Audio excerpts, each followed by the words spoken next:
a look at the goal difference here, he has about a 600 goal difference against Nora. That is in this league that can most definitely capitalize on the weaknesses that Ragnarok have.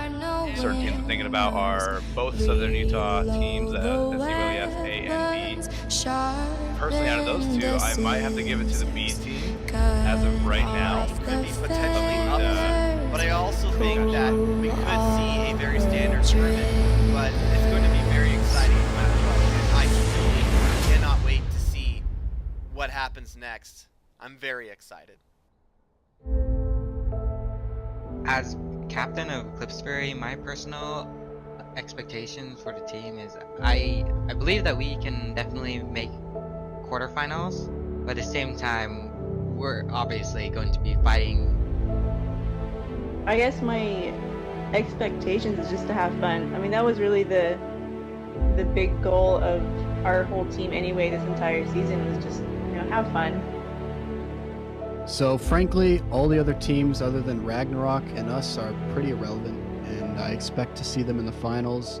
And everyone screaming when the lights go out.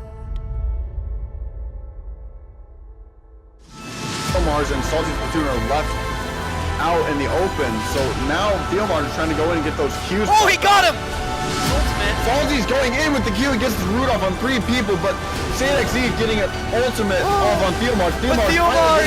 Next thing is not going to be enough. Yes, it will. Transmite goes down, but look at the little health bars. The Scarvina is going to possibly go down. Jarlax takes him down. The flash coming in from Lapis might be enough to take out Transmite, but he does have 2 empowered abilities if he is able to hit out.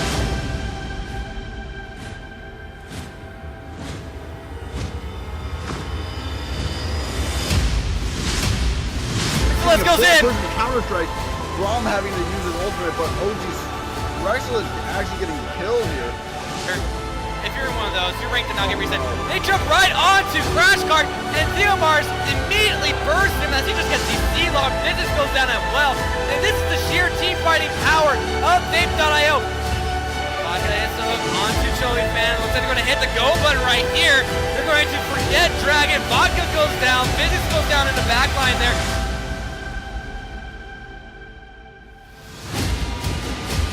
Ooh, what a thread on that hook! What an approach by Herox, and Gummy Hat's going to be forced to use Flash, and he already burned heal to try to save Chili, but it's just, so now OG.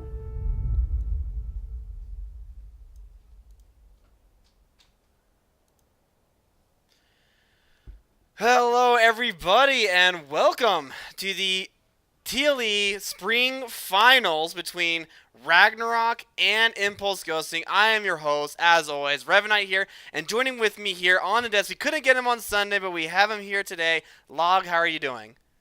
Yo, I'm doing great. Just glad to be here. Glad to be existing on this beautiful Tuesday evening, 6 o'clock my time, so I'm ready. I'm set. Oh. Absolutely. How are you guys doing today? In chat world, it's good to see you all today. Karaoke Machine, Gluten Free Panda, how are you guys doing? J Pre tuning in, as well as Kaluna and Emperello. Good to see you guys all here for the finals matchup here. It's going to be a pretty spicy one between these two teams. There's some animosity between them. No one's everybody remembers, I think it was Saturday last weekend, where it was Rexilus and Chosen Vladimir were getting pretty heated, discussing who was going to be the actual top lane, the best top laner in the league. Rexless saying that he is going to clap Vladimir once again. Kaluna, thank you so much for the Twitch Prime. How's it going? Our first Twitch Prime sub of the day. Awesome. Thank you so much for the support. But also, we have the meme lords in the bottom lane there. OG Swifty as well. Very confident in his team that they will take down Ragnarok, but we will see if that's going to be just meaningless talk, or if it is going to be... Did I just get kicked out of the lobby? Did everybody just get kicked out of the lobby? I think so. Oh my gosh. For real though. Riot Client, guys. Ain't nothing like it. So let me go ahead and get this set up here. But Log, why don't you go ahead and take it away here for a second? Yeah. Well, as we know, today is the wonderful day of finals here at the League Esports. We've got an impressive game set up for everyone. who isn't tuning in right now, it'll be Ragnarok versus Impulse Ghosting. I almost forgot the team that Ragnarok was versing, but I figured it out. Whew. Both teams looking to take the victory here. Both have looked very dominant throughout this series, throughout each and every game that they've played. It's been very convincing that they are the peak of what the League Esports has to offer, and we get to see just who will be able to pull out today, who will be able to overcome their differences. Who they both have the same record, 13-3 overall. Absolutely killing the competition, but now they've killed them all, and what's left is simply themselves. Who's gonna kill who in the very end of the day? They got best of 5 Sheesh. series. Someone's got to come out victorious here. We're not leaving until we figure out who's going to come out with the W and who's going to get some sweet spots in the St. Louis NALCS finals. You know what? When it does this, I had to like reopen the whole client and everything. But yeah, if you guys aren't aware, the prize for the number 1 team are going to be 7 tickets to the NALCS finals in St. Louis on Saturday, April 13th. So it should be. We were in. I think it's like row 103 or something like that. Is what Fish told me. So they're like right. And if you guys look at the venue map there, it's pretty close to the actual game, the gaming stage, or the arena, whatever they call it. Something along those lines. And what's really cool is that we already know the top 4 teams that could be there at the finals. We've got FlyQuest and Team Liquid. They'll face off this Saturday, and TSM versus Cloud9 will be versing each other this Sunday. So definitely will be exciting to see who makes it to the finals. You definitely don't want to miss it, and these 2 teams definitely don't want to miss it because they have the opportunity to actually be there to witness the epic fight, the epic battle, if you will. Should be pretty spicy stuff all around. All right. Working on getting the lobby set up here. Sorry it's taking me so long. Always impressed with this new client. The old one was simple, sure, but at least it worked. All right. Sending out invites now. Lobby should be remade. All team captains, all the info is still the same. Yeah, gotta relog in because when the client does that, yeah. Oof. It's a big oof. Ready to Riot clap Rex says karaoke. I know that's a little further up in the chat log there, but I like seeing that, you know? You know, you gotta display your Chadness as soon as possible. Just to display your dominance. It's kinda like it's a fear tactic. Absolutely. So these 2 teams, they've been relatively close throughout the entire season. Impulse Ghosting only got tied them in the league because Ragnarok decided that they were going to take a little bit of a break on that last week and forfeit their matches, which is fine. That was in the middle of ranked reset, and since Ragnarok's team are mostly full of high diamonds to master to grandmasters, they wanted to get in on that ranked reset to try and get their ranks again. Here's your tip for the sweater jar, plus a little extra. Love you all. JP, thank you so much for the cheer. You are now the bit leader for the month, so congratulations, JP, as you get that fancy little logo. I'm pretty sure you get the fancy logo because we started a whole new month. So yeah, bit leader is now JP, guys. Wow, JP swinging in. You gotta love that, man. Huge competition there. So hopefully someone can boot him off that bit leader. You get a very fancy logo. Look at that, the little fancy gold one. If anybody wants to try to take that away, it is of course up to you guys. We appreciate any bit donation. Just let JP know that he won't have that for very long. So. All right, once we get all of these guys in here. By the way, I saw in the chat there, Kaluna and, let's see, maybe JP, maybe, let's see, we can get Emperor LOL in as well. He is the coach for Ragnarok. Maybe we can get those 2 in for a little interview talking about Game 1 and how that goes, things like that, while we get the next game going. By the way, in between games, there will be a brief after match thing where we talk about how the game went. And then once that is over, we will take a 5-minute break and get ready for game number 2. So yeah, hope you guys are doing good in chat world. Let people know that we are having the League of Legends finals going on here. Let's try to get that viewer count up. Spread the word. You heard your name, Emperor LOL. Oh yeah, you heard your name. I was just saying that at one time you forgot to play and popped off on York. Oh, sorry, Luna. We'll get you next time though. All right. So Emperor and Luna, we were just saying that once game 1 wraps up, we'll probably get you guys onto the desk to kind of talk about game 1 for a little bit.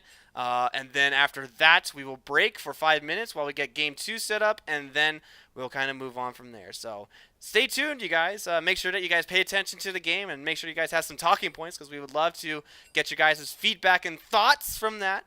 And we will see what goes on there. Wave says, is that Xcravier, right? Yeah. Yeah, that sounds about right. Cravier. Okay, so his name's Cravier. How's it going, Cravier? Thank you so much for tuning in. Let's see here. Is everybody ready? Because we're ready. It's a sweet Reckless icon. Emote. Oh, yeah. That is a nice one. His German friend. Oh, nice, nice. All right, so we're waiting on Impulse Ghosting to say ready, and then we'll get this game started for you guys, and we'll get game 1. This is a best of 5 series. So we got the ready from Ghost. Emperor LOL, you know to keep it clean. Come on, man. Keep it clean. I have no problems with you guys throwing a little shade at each other for fun in chat, but try to keep it clean. That's all I ask. Alright, so we're now finally getting into the picks and bans. It took us a little bit to actually get here, Log, but we are finally in. And some of the things that we talked a little bit about, some of the things that we want to see that we think are going to be banned or high priority, things like that. Yeah, already you kind of see the Urgot kind of getting taken out of the picture. He's got a pretty nifty buff this last patch. By the way, we're playing on patch 9.6, so yeah, 9.7. A few changes here and there. 9.7 is not quite out yet until tomorrow, I believe. Ooh, so last day. Just barely made the cut. Just barely. So what are some things that you think are going to be very priority picks for either team? For sure. I think Silas is huge right now. I think if no one goes for Silas, that'd be weird. Oh, never mind. He just got banned. Rip. Losing my mind. But yeah, he's banned for a reason. This guy is incredible. It's really hard to say. Top lane is pretty crazy right now. It's kind of shifting from the tank meta, kind of this like beefy, unkillable guys, into we have a carry situation now where you can bring champions like Jace, like Fiora, Jax, Vladimir, those champions that can do a lot of damage over time. And Hecarim's actually one of those champions, and he's now off the board as well, so it's kind of good to get him out of there. And already a first pick Thresh. I told you if it was left up on open, Hero and Turk, they play very mean Threshes, and I am very excited to see Hero play Thresh against Turk, another Thresh main, and they're going to pick Rakan into this. Interesting. That's bold. The Morgana's already banned out, and that's a really good pick in the Thresh, and that's off the table. It's a great opening for Thresh to kind of come in and just be able to do what he wants, have his abilities, have free reign, and that will be Rakan getting locked in. That'll be really interesting to see how he's going to pull out in that bot lane, but they've got some sort of strategy here if they're already going to just first pick him. And Vladimir is going to go ahead and pick Vladimir as well. You just said that Vladimir is very strong in the top lane, and I agree that Vladimir scales extremely well in the top lane, especially right now. Yeah, and this guy, Vladimir, is also really interesting because he can flex in the mid as well if they need him to. He's definitely more seen top lane. He has better counters, better matchups in the top lane, but overall, Vladimir is a super strong champion, and Akali will be a good answer in the sense that, it's whoever gets kills first, whoever gets the lead in that top lane. If it's going to be Akali versus Vladimir, it's going to be very interesting to see who's going to pull out on top, depending on what the junglers really want to do there, what Blexy and Panda want to make of that solo lane. Still pretty early in the draft. Now I think all the Xayah takeaway, that's very smart because they do not want to go up against the Xayah Rakan bottom lane. So they did not want to leave that up for chance. So this will be OG Swifty going on Xayah. Now, He says that he plays everything. However, I think this will be the first time that I've seen him specifically play Xayah. During the time that he's joined the league, and also when I tune into his streams, I don't think I've ever seen him once play Xayah, but instead they decided to lock it in instead of leaving that open for Ragnarok to pick. So this will be very interesting. Yeah, Xayah is live. She's strong. She's got a lot to bring to the table. Can definitely do a lot in the late game. And if played well, can do great in the early game. And against Sivert, who kind of I believe struggled a little early in the early to mid game. We're just trying to build up a lead for herself. It'll be a good chance for Xayah to maybe capitalize on that, depending on how what the junglers want, how to dictate it, and how aggressive Thresh wants to go. But Sejuani, a great ban to get out the table, a great compliment to any team in my opinion. Just so strong, so tanky, lots of CC. Good to get that out of there. And Kindred is another answer to that ban as well. The jungle is being targeted. Oh yeah, it is. We are getting a lot of jungle bans right now, 4 in total, as Urgot could be flexed either bottom, or not bottom, jeez, what am I saying? Top lane or jungle. So this is something that I was talking to you a little bit about during the pregame log. What I think are going to be the biggest playmakers on these two teams is going to be either Bluxy or Gluten Free Panda, and also another, I think the matchup between Rexilus and Vladimir is going to be really exciting as well. But yeah, 5 jungle bans, so this is going to be really interesting to see what Bluxy and Gluten Free Panda decide to go on. Xin Zhao is still up, as well as the Jarvan, so I wonder if that is going to be the pick first instead the Ivern hover. Ooh, this could be interesting. I'm all about the Ivern, but it looks like they might switch into J4. I think that's a very wise choice. J4 as definitely still high tier right now. Whereas now we're going to see so this will be interesting. We'll see what if Akali is going to go mid or if it's going to go top. I think she'll go top because that's a relatively easy lane for her to deal with the Vladimir. But the Udyr hover, I don't like this. Given their team comp, they need some kind of engage. They're just a strong champion. But yeah, Xin Zhao, a much safer choice. Have a great dominance in the early game for the jungle. You know, you gotta watch that level 2 gank as well. Also, J4 has that same pressure. So it's also good whoever wants to make that first strike, who's gonna make that better jungle pathing. I do believe Xin Zhao is a better clear than J4, so he might be able to get a better advantage on a lane, depending on how aggressive they want to go with this, or if they want to play it safe and rely on their carries to get fed, or get Xayah farmed up and ready to go. And then an Annie getting hovered. That's I haven't seen an Annie in a long time, but this would solidify their mid lane right here, which shows Vladimir going top. And it would also help with their initiation as well. But instead, we're going to get the Zed hover as well, maybe. I can't wait to see what they decide to go with, and it will be the Zed here. So definitely a wise choice because Zed right now still does really well, especially against Ahri. I think this is mostly going to be a skill-based matchup. If Doxa can bait out your Nurse's charm, I think that's a very easy all-in for him. Ahri still a little bit difficult, though, to jump on because of her 3 dashes from her ultimate. However, if Zed can get all his damage off before your Nurse has time to react, I think Zed Doxa is going to win that 100%. But what I really want to see here is where Gluten Free Panda and Bluxy decide to go. I think something that's very obvious is you want to get Akali ahead of this Vladimir, because Vladimir is definitely, in my opinion, kind of a ticking time bomb. He's going to get stronger and stronger and stronger the later the game goes. But also, it wouldn't be a bad idea to get OG Swifty and Hero ahead of this bottom lane against Ragnarok. Because, like I said, and what I've seen a lot, okay, Log, is OG Swifty usually gets a lead, and then a team just wins off of the back of OG Swifty. So, that's going to be what I'm looking for in Game 1, is possible attention being diverted from Bluxy over to the bottom lane. They have a lot of CC to work with the Thresh. Hero's definitely going to be able to set up an easy lane to gank for Xin Zhao. But I wouldn't fault him if he decided to go top either. I think, for the reasons I stated earlier, I think that's definitely a good idea. And I look to the side of Impulse ghosting when it comes to just like general champion squishiness.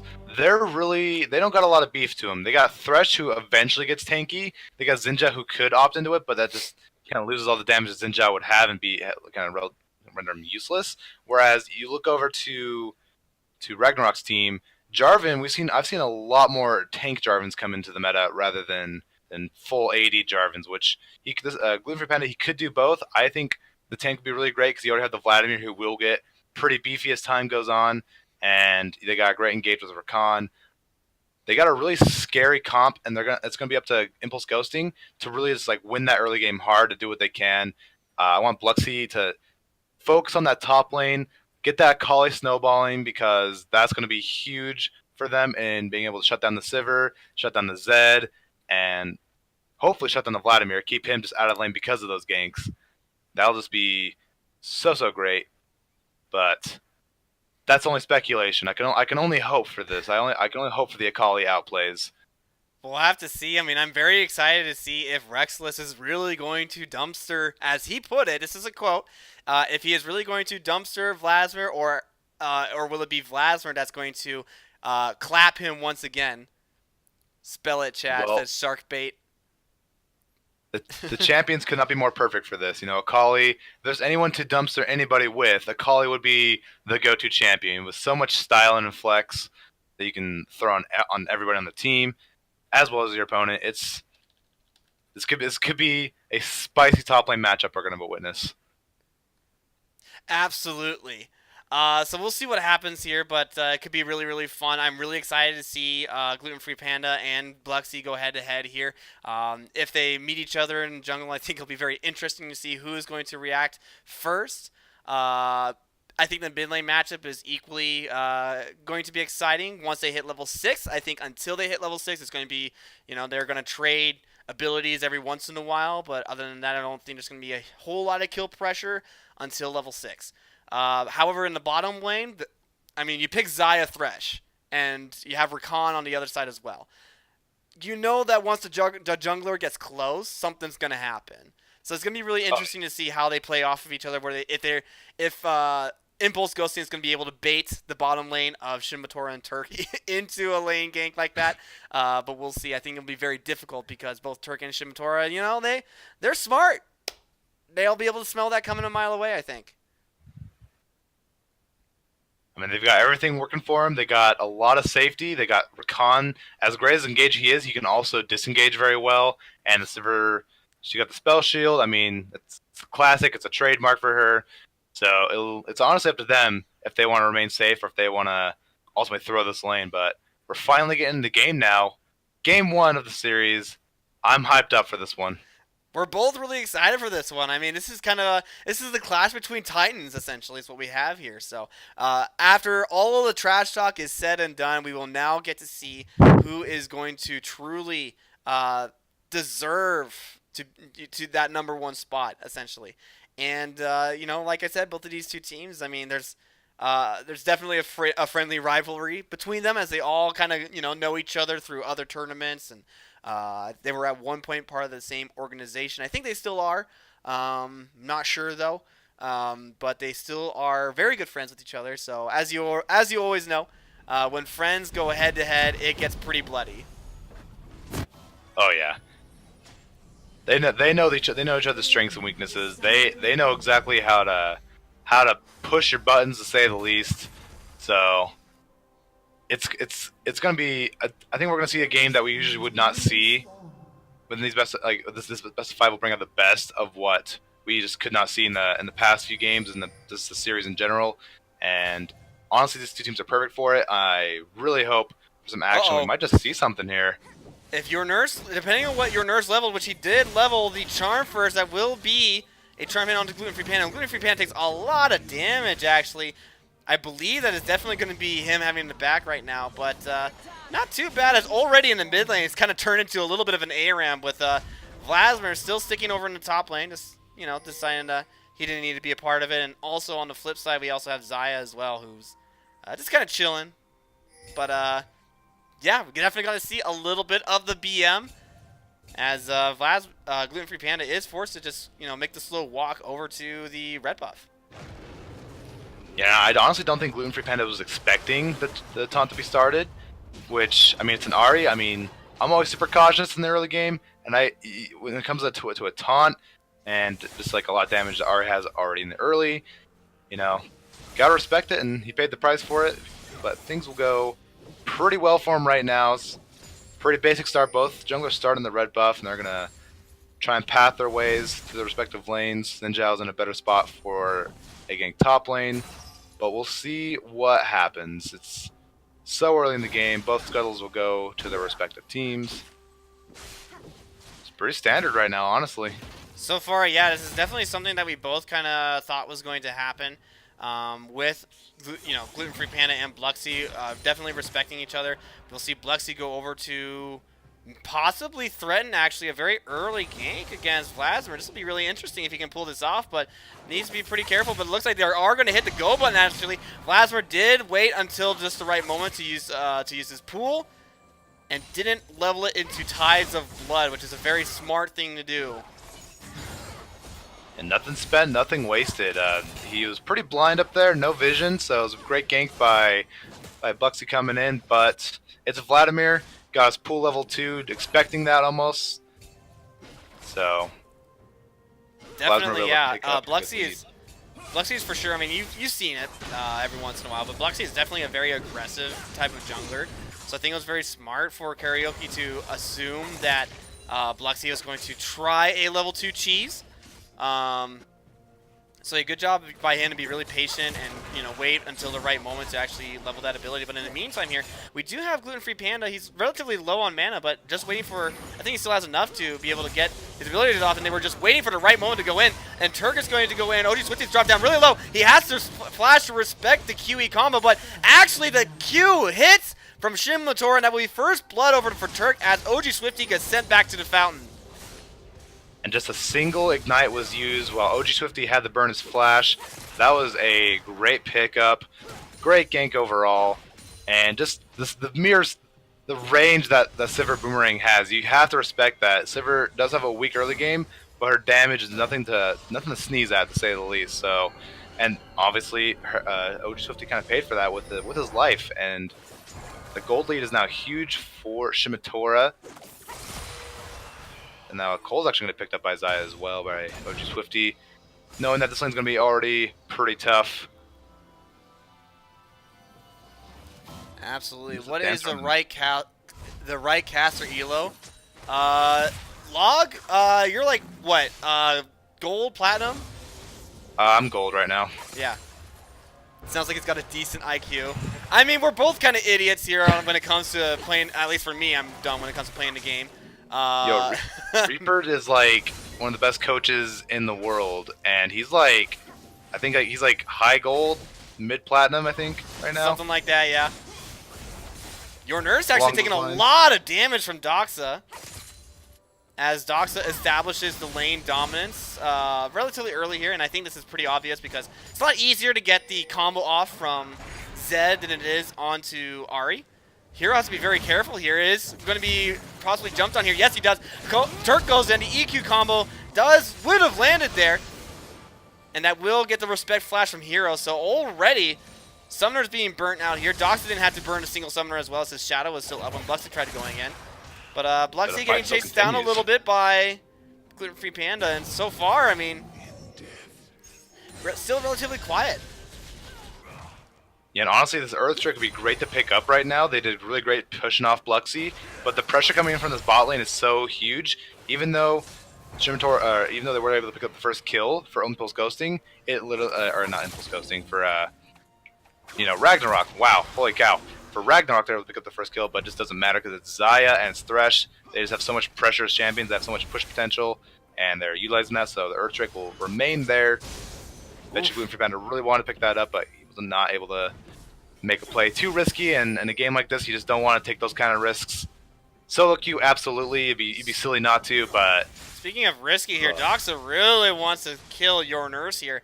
And if Your Nurse is not careful here, Doxa might be able to do it. All he needs is another WEQ combo to hit, and he will hit with one shuriken, not the other one, so he's not going to get the electrocute. I don't even think he hit him with the E either. No, he didn't even use E. He just wanted to hit him with Q. But if Your Nurse isn't careful, Doxa is just going to ult right in, and if he can still get his damage off. Yeah. He's got everything in his kit right now to make a clean kill. He's got the flash. Oh, we got a lag. It's And I paused. didn't get rid of chat either, so give me a second.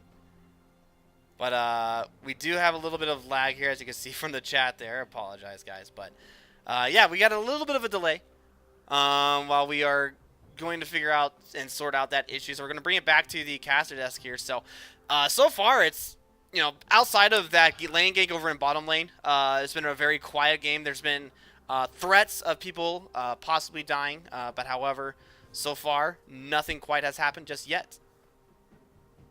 Yeah, I mean, only action was really in bot lane, and even at that, the kill went. That kill actually went over to Turk, so Sivir didn't really get that gold. The only gold that Sivir really got, or Shimitora got, was through just pushing up the wave and getting a little bit of a farm lead. She's up by 10 right now, compared to OG Swifty's 41.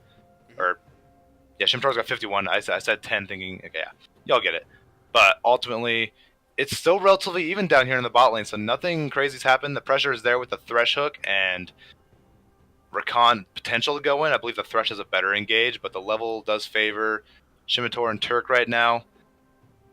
Still anyone's game in the bot lane, whereas something's going to happen mid. The second this game's unpaused, your nurse has got to run for his life. Dox is like, probably the reason why he couldn't get your nurse in the first place is because he was lagging, so maybe once he gets that issue resolved, he's going to go full-blown man mode into that dive, trying to pick up a kill. He still has his flash, his ignite, he's got his ultimate. And it's going to really come down to if your nurse can react fast enough. His health is super low. Last we checked, he was like, I think about a quarter HP left, and that is definitely kill potential for Doxa, as long as he can, you know, land a couple of abilities. If he can land, you know, if he can land his abilities and get that electrocute proc on top of the passive from Zed, which deals that extra magic damage on top of the AD on low health champions, he's going to be dead. Oh yeah.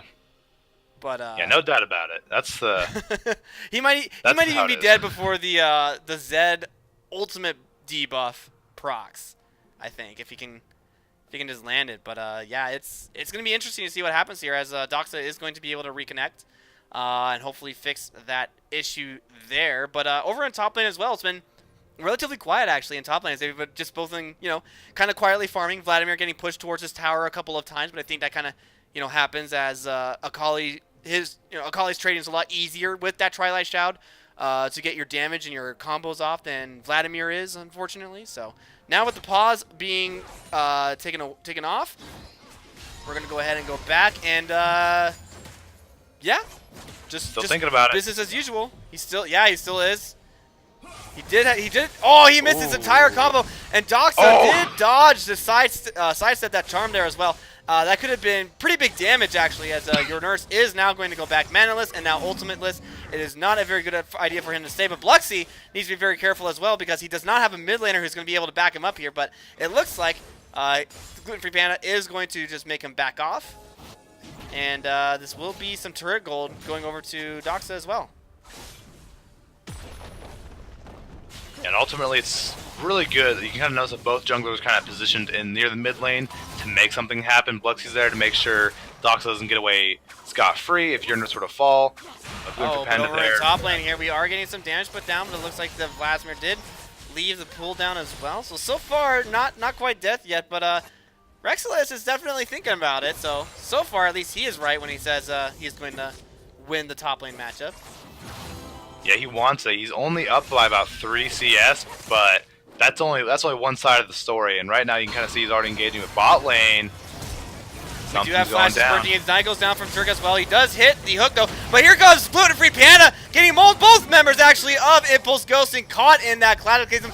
Bluxy now has to run. He still has flash, but is going to get charmed. Is saving it though, but saves it for a little bit too long, and that will be a double kill. Speaking of, in mid lane, people are just dying all over the place, and it is all Ragnarok, as we are now 5-0 in a second.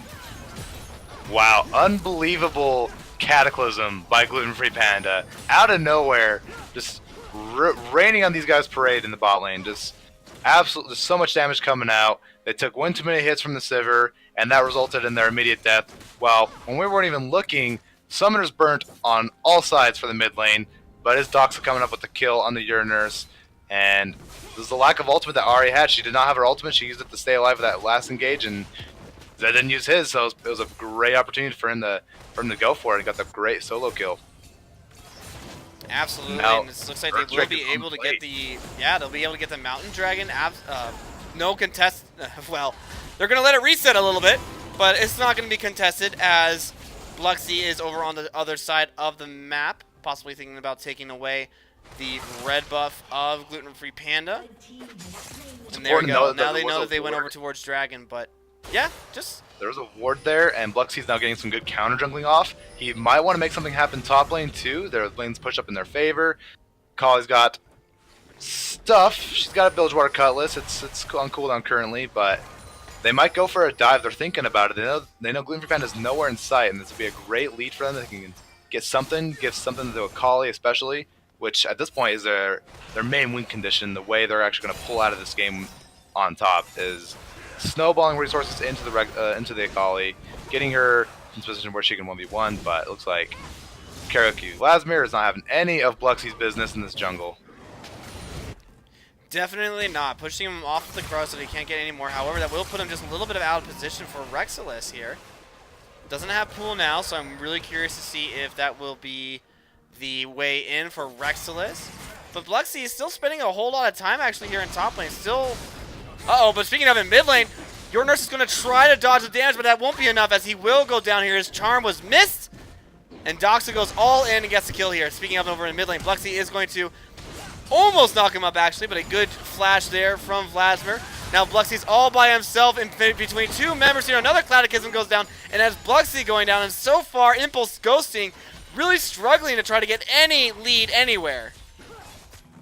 Yeah, that was just unfortunate right there. You know, Bluxy, he definitely overstayed his welcome in that top lane jungle.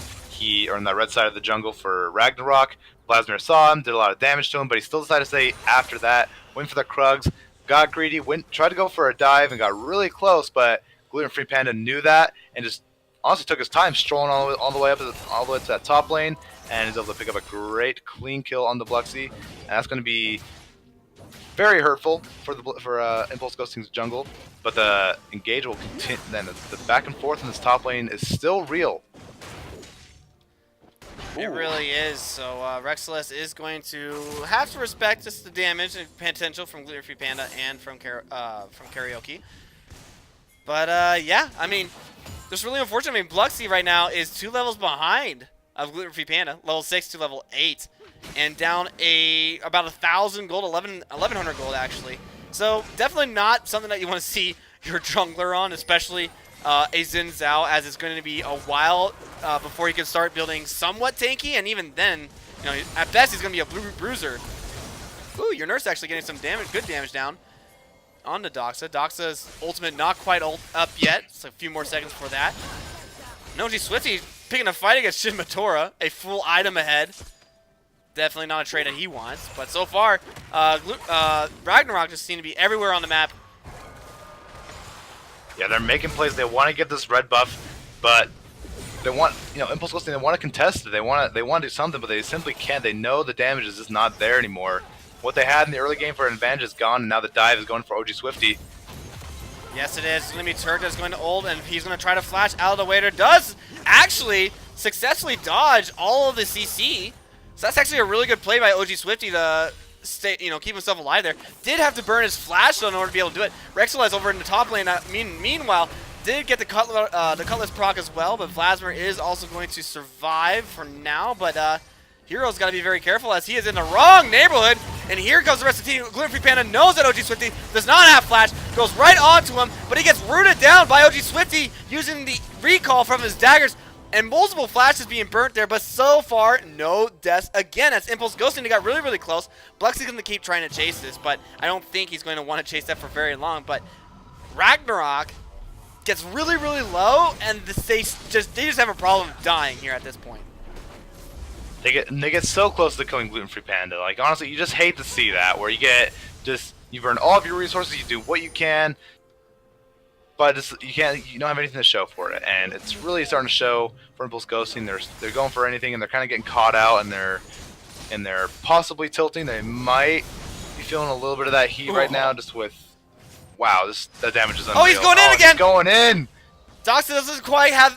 He did not get in range of the ultimate, actually, so Doxa is now without flash, without his ultimate. He does have W, but the charm goes down, and a great timing, actually, from Doxa blocking out the charm there. Holy crap! I can't believe it! Is this Faker? Who is this guy? But Pyro is going to be able to get the flay so that he can't use the Blasting Cone to survive. Doxa's just waiting for his W, and it looks like your nurse is going to try and kill him, and they will finally kill him, but jeez Louise, Doxa! Oh. That he played that so extraordinarily well against all odds. He did lose his life, but he flexed on 4 individuals of Impulse Ghosting there, using that ultimate beautifully. Using that plus his flash, trying to get out, realizing that Bluxy's already there though to cut off his pathing, so he just went for broke, tried to go for what he could. Unfortunately lost his life, but that was very well played, and because of that, Impulse Ghosting lost a lot of time on the map, giving Gluten Free Panda free access to his Ocean Drake, and now OG Swifty's in a little bit of trouble here, getting closed in on by the bot lane. And I think this will definitely be a dead birdie. The lovers' quarrel continues here as OG Swifty's going to try to do the damage that he can, but he does not have any more summoners, and despite a valiant effort, will eventually fall to the bottom lane there as he just got roamed on. But, I mean, I just want to highlight Doxa's reflexes there. That was insane timing, dodging out not only the charm of Ari, but also the hook of Hero as well. Just using his cooldowns nigh perfectly there, and just, like you said, wasting so much time, and that's just very, very crucial as well, as they had to burn a heck of a lot of time just to kill one guy. That was nuts. An Ocean Drake and an Earth Drake for Ragnarok Gaming. Objectives are so much easier to take, and they can stay a while doing so. This is a great situation for him. It's going to be really tough for Impulse Ghosting to climb their way back into the game. It's right now 6,000 gold lead deficit, and at this point, it's all up to Rexilus to make something happen, and something in the top lane. Absolutely, we are getting some gains here. We are getting a teleport as well. Bluxy's going to go really, really far in for Turk, but Turk does still have his golden stopwatch. Gold's golden, and this will be so much death, actually, as Doxa is going to get killed by your nurse over in the mid lane there, but it is a 3-for-2, technically a 3-for-1 over in top lane, but members of Impulse, they haven't given up, to their credit. They're still trading some kills, at least somewhere across the map. But all of the pings, and it will be your nurse trying to run for his life against both Turk and also Gluten Free Panda. We're going to have to see if he is able to get out. Can he do it? He's just going to back in that bush there, and it looks like everybody's just going to let him go, and your nurse gets out safely. Overall, just well played by Ragnarok. They did just as much as they're doing everything just how they should right now. And at the very end of it, they're taking advantage of the weaknesses that Impulse Ghosting are showing by getting distracted by Doxa, by overstaying their welcome, by being a little too greedy. Ragnarok capitalized on every single one of these small individual details that usually you would miss in a solo queue game or like whatever game you're playing really. And it's really showing for Impulse Ghosting, just like they're struggling to keep in this game. Again, I still think there's still a light of hope when it comes to Rexilus and his ability to play a Kali. He's been showing off some good moves right now. They still need to get some kills onto her and to get her snowballing. It's going to be really tough to make that happen, but they're by no means out of the woods. They just have a lot of exploring to do, and they don't have a map, and they have limited breadcrumbs. I mean, absolutely. I mean, it's going to be very difficult for them to try to put pressure onto the 2 objectives on the map. They are down all of their outer turrets as well. The next dragon is going to be another mountain dragon as well, so that is definitely a dragon that you're going to want to not let Ragnarok just take for free. I think if Impulse Ghosting can take it, that will definitely help them put pressure on some of these turrets. But we do also have the Rift Scuttle as well being put down in the mid lane as well. But we're getting quite a bit of pings actually over here in this mid lane, and I wouldn't be surprised if they try to go for a fight here. A charm does land on the Doxa. Doxa is going to try to get some damage down, but Flasher goes right in onto the bottom lane there, and Turk flashes in as well. Gets the charm as well. OG Swifty dies through his ultimate as well. Hero is trying to survive as well. We do have Rexilus over in the back lane there, but the bottom lane is all completely dead. Gluten Free Panda is going to flash away as Bluxy's ultimate knocks him into the turret there as well. Doesn't want to take too much free damage from the supercharged turret. But at the end of the day, it is the bottom lane of Impulse Ghosting dying again. And OG Swifty trying to survive, but Bluxy might actually go down here. And Doxa does get the kill from the ultimate there, as Bluxy just didn't quite have any more dashes to get in range of the low health Doxa. Try to kill him there, but 3 and 14. 8 of those 14 deaths, by the way, are in the bottom lane. So, oh, Shimatora trying to flash out of the way. Rexless does get the kill. That was going to be some nice shutdown gold onto him. But now it's going to have to be up to him to survive. And the bottom lane does come in, and that will be Lasmer getting the kill credit onto Rexless. But they're not quite done again. A good play from Hero, but Hero does so much damage as Doxa doesn't even goes to a shadow to get the kill there. Just uses the sheer amount of damage that he has. And so far, it is definitely looking like game 1 going to Ragnarok, where Impulse Ghosting are just going to have to look at the drawing board once again here. Gluten Free Panda drops down really, really low, but still has Turk to keep him alive, as well as the rest of Ragnarok as well. The suffering just does not end for Impulse Ghosting. They had a glimmer of hope with Rexilus getting onto Shimitora, doing beautifully getting that kill, but that's only one person, and they've got 4 of the members ready to take you down. Especially Rexilus taking her down, because she's the main way they're gonna pull out of this game. She's the main way that any objectives, any gold, any kill whatsoever is gonna happen for Impulse Ghosting. So if they get her off the map, it's free reign for Ragnarok, and they know that, especially now. But it's tough to say, because even with all these advantages going in for Ragnarok, Impulse Ghosting they're still being as proactive as they can. They're going for something right now. Absolutely, we do have the Ocean Dragon as well over in the top lane there. That is Lasmer getting taken out there. So they're trying to get some gold, as Bluxy is going to be getting some gold for himself, but they are still down by at least 7.5. But here comes Gluten Free Panda going onto your nurse. Not quite the best target, as they weren't able to burst him down. But now they have to be very careful. The flash coming in from Hero as well. And here comes the rest of Impulse Ghosting trying to get a kill onto Gluten Free Panda. Gluten Free Panda still staying alive. The Rexless trying to use his Twilight Shroud as best as he can. Will this be the end of Doxa? Yes, it is, as he will eat a charm from your nurse, and he gets himself some shutdown gold as well there. But 1 for 3 actually, not a bad trade, considering that Impulse Ghosting are pretty far down. Yeah, you gotta respect the proactivity here. They were able to catch out Vladimir, take him out of the fight completely, leaving it still a 4v5, and they barely pulled out of it, but they were able to pick up 2 kills, 2 crucial kills, might I add. Gluten Free Panda and Doxa, they're out of the picture. They won that fight, and the vision is so perfectly set up for Baron right now, for Impulse Ghosting. They could make a swing for it. They need one more good pick. They need Hero to get one more good hook on, at this point, anybody. Vladimir would be great. Shimitora would be wonderful. Doxa would be heavenly. It's just up to him to make a proactive play, to get a hook. He's got the resources he needs. He knows how to play that champion. You saw the 3-man play. There's so much potential. But there's a huge mountain that is Doxa. There's an even bigger mountain that is Shimitora that they have to get through in order to make something happen. And the Baron is all eyes right now. Everyone wants it. Everyone's playing around it. Vision, really look at the map. Vision wards are everywhere. We do have quite a lot of resources actually being put over in this mid lane as well. Looks like Bluxy's going to try and catch out Doxa. That could be the call here. They are flanking him right now, so if Doxa's not careful, he will have very few places to run. And it looks like Doxa is going to get jumped on by Bluxy. Bluxy flashes in to try to get the knock-up. Doesn't quite have the movement speed, though, as Ghostblade does get procced. But wait, Shimitora got caught out.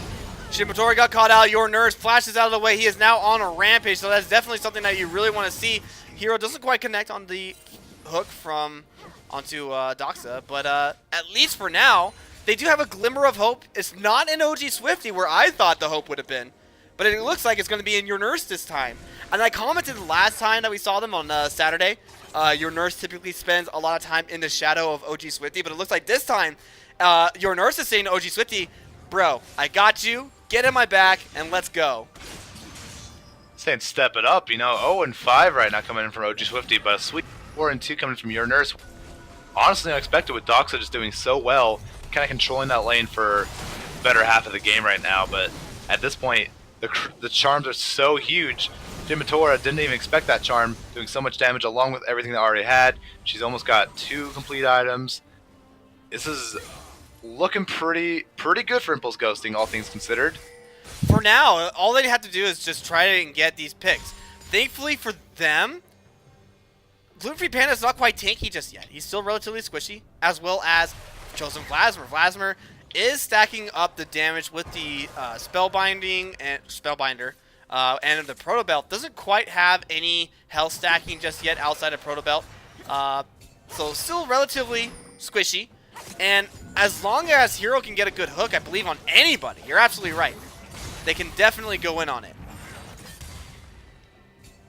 The Dark Star Brethren with J4 and Thresh trading hooks, but obviously you don't want to go on that as Fog of War, and your team's not quite there yet. So a good hook, respectable. But now that Ragnarok is kind of splashing water in their face, they're realizing that this Baron is kind of important. This area in general is just really important to play around, and so they're kind of starting to get their vision around. They got 3 control wards kind of littered all over the place. There it is! And that will be a great catch out there, actually, from Bluxy and your nurse, using that vision, catching out Doxa, and they could threaten Baron if they wanted to, but I don't think they're going to go for it because Gluten-Free Panda is still alive, and I don't think Bluxy wants to risk the 50-50, which is totally fair because games are won and lost, and at this point in the game, if they lose Baron, it is very well going to be game over because, you know, Ragnarok is definitely one of the teams that I think that are in this league who absolutely know how to punish having Baron. So, despite getting the kill on the Doxa, it's just a stalling mechanic. They're just trying to get gold wherever they can. And, you know, with Bluxy getting some gold and your nurse getting some gold, now Bluxy being, I think it was like 2 and 4 in the beginning, now 4 and 0. So, that's good for him. But also, they have to, you know, I have to wonder, is it going to be enough for them to try to contest Baron? Like, when will they be able to actually contest for Baron? It's going to be tough to say when they can do it, but what they're going in for right now, actually. And they are going in right on top of Turk there. Your nurse trying to start something here is going to go golden. A good play, but it's not going to be enough to keep him alive as Shimitora is going to get a massive crick on into him. Hero is going to go out as well. Bluxy is going to get jumped on by Doxa. And if Bluxy goes down here as well, this is definitely going to be a Baron take, or at least the inhibitor opening up. It is ultimately a great play by your nurse, getting another great kill, but unfortunately it was on Turk. And Turk is nowhere close to the damage levels that the rest of the 4 members of Ragnarok have. And they're able to capitalize on that. They're all split up, already using the resources to go over the wall. That was a great attempt, but an even better fight back by Ragnarok. And they'll pick up the inhibitor, and they'll look for Baron now. They want to make something happen, but Rexilus is saying, no way, you're gonna pay for this one. You took my teammates, you took my comrades, my inhibitor, but you will not take my freedom. Absolutely, but even then, though, Rexilus getting so much damage, like, unloaded onto him by Chosen Lasmer, so, or sorry, not Chosen, Karaoke Lasmer, so it's, I mean, it's really tough to say. I mean, they're still down by 7,000 gold. That's kind of been the deficit that they've had to deal with for a majority of this game, I think, is about a 7,000 gold deficit, and they do, you know, to their credit, they have some very strong players, and they're still able to get some very good team fighting down. But the thing is that they have to catch, you know, people like you said, Doxa, Shinmatora, or Vladimir, because if they don't, there's still a whole lot of damage, actually. It looks like they will catch onto Doxa. The hook still lands from Hero, actually, but it's not going to be enough to actually kill him, as Doxa's still going to be able to get the kill. But here comes the rest of Ragnarok, and Rexilus goes golden, tries to use his Twilight Shroud as best he can, flashes to try to get in range of Doxa, does get in range with Doxa using his shadow to go back towards his team, beating out Rexilus, and this will definitely be Baron, taken away by Ragnarok. Bluxy's still waiting over in the sidelines there, but with Turk and Vladimir just warding him off, absolutely without question, this is Baron going over to Ragnarok. Yeah, an easy pickup for Baron. It was again, great attempt. You gotta love the pure, like, proactivity coming in from your nurse. But you notice, like, with every time they're engaging with these like past like few fights, Lux is actually gonna engage on. He will fall very quickly though. Oh nope. The Lantern of Safety, as everybody knows it, will keep him alive at least for now. But now that Goldie has turned from 7,000 to almost 10,000 gold deficit now. And I mean, is it going to be game over? They're not going to give up. Impulse Ghosting is absolutely not going to give up. They're going to keep fighting until that Nexus explodes. However, at this point, I definitely think Impulse Ghosting are talking to each other and like, okay, what can we do in game number 2? This is definitely, if the game continues to stay the way that it is right now, which I have no reason to believe that it would change. If it stays the same as it is right now, this is definitely game 1 going over towards Ragnarok. And that, to me, is going to set a very big precedent for how the rest of the series is going to go. Yeah, honestly, it comes down, they have a lot of raw talent for each individual here. That's pretty obvious. But, and as you kind of notice with like each engage that your nurse had, there's only like 2 or 3 members to follow up with her. The full team was not there, whereas with Ragnarok, they're moving together as one well-oiled unit. And so I think something to fix for next game would just be to be together at all times, because that one fight where they were able to catch out Turk and kill him was great and all, but everyone from Ragnarok was also right there, and if you kill the support, big whoop, you still got 4 heavy damage dealers ready to take you out. And absolutely. Speaking of, here comes Vladimir, is going to use this pool to keep himself alive a little bit longer. Then also goes Golden Bluxy as well. But they are going to hook Vladimir. Vladimir might go down. No, he does not.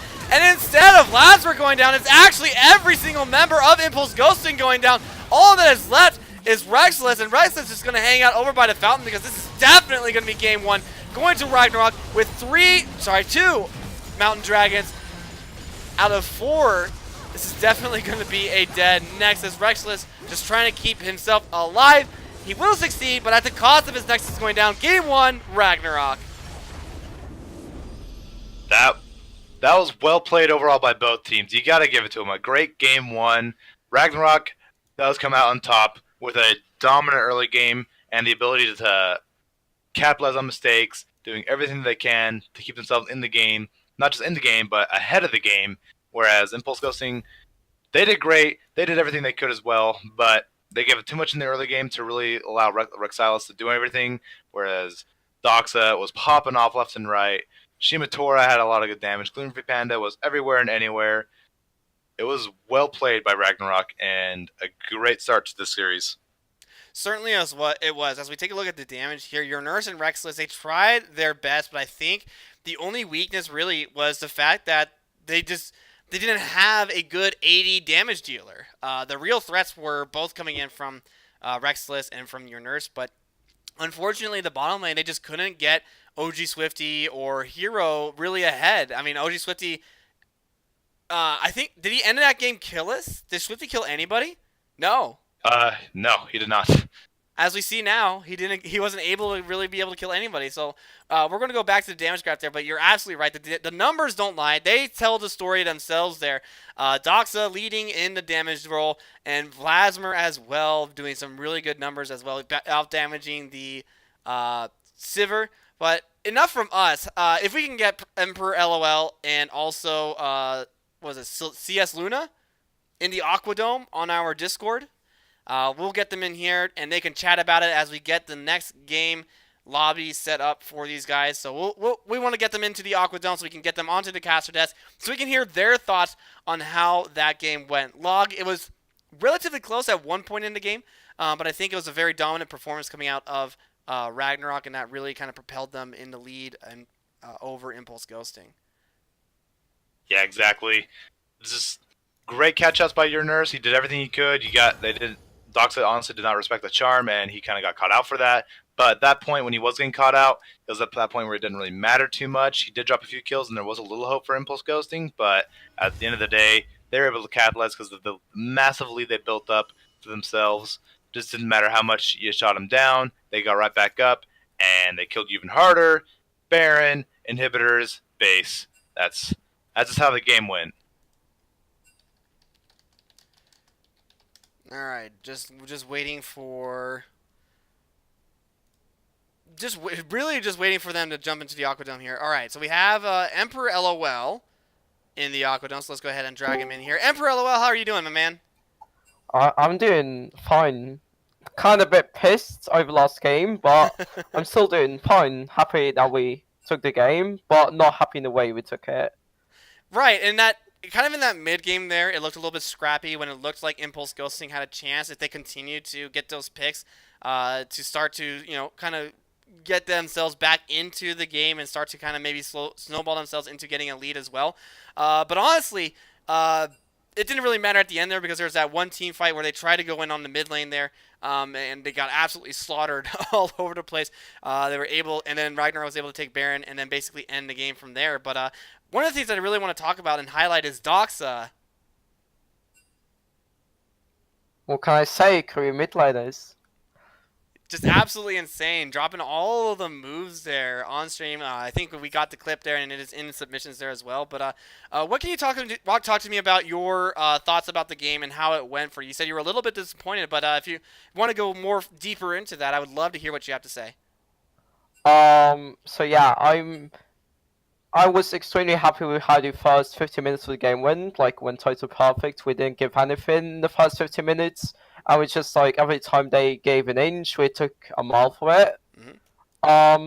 But going into the mid game, even though our macro was pretty clean, we had waves under control the entire time, so it was kind of hard, even though they got the picks, to get anything of it. Like, they got one tower maybe, so even though they had, like, the picks, they couldn't make anything out of it.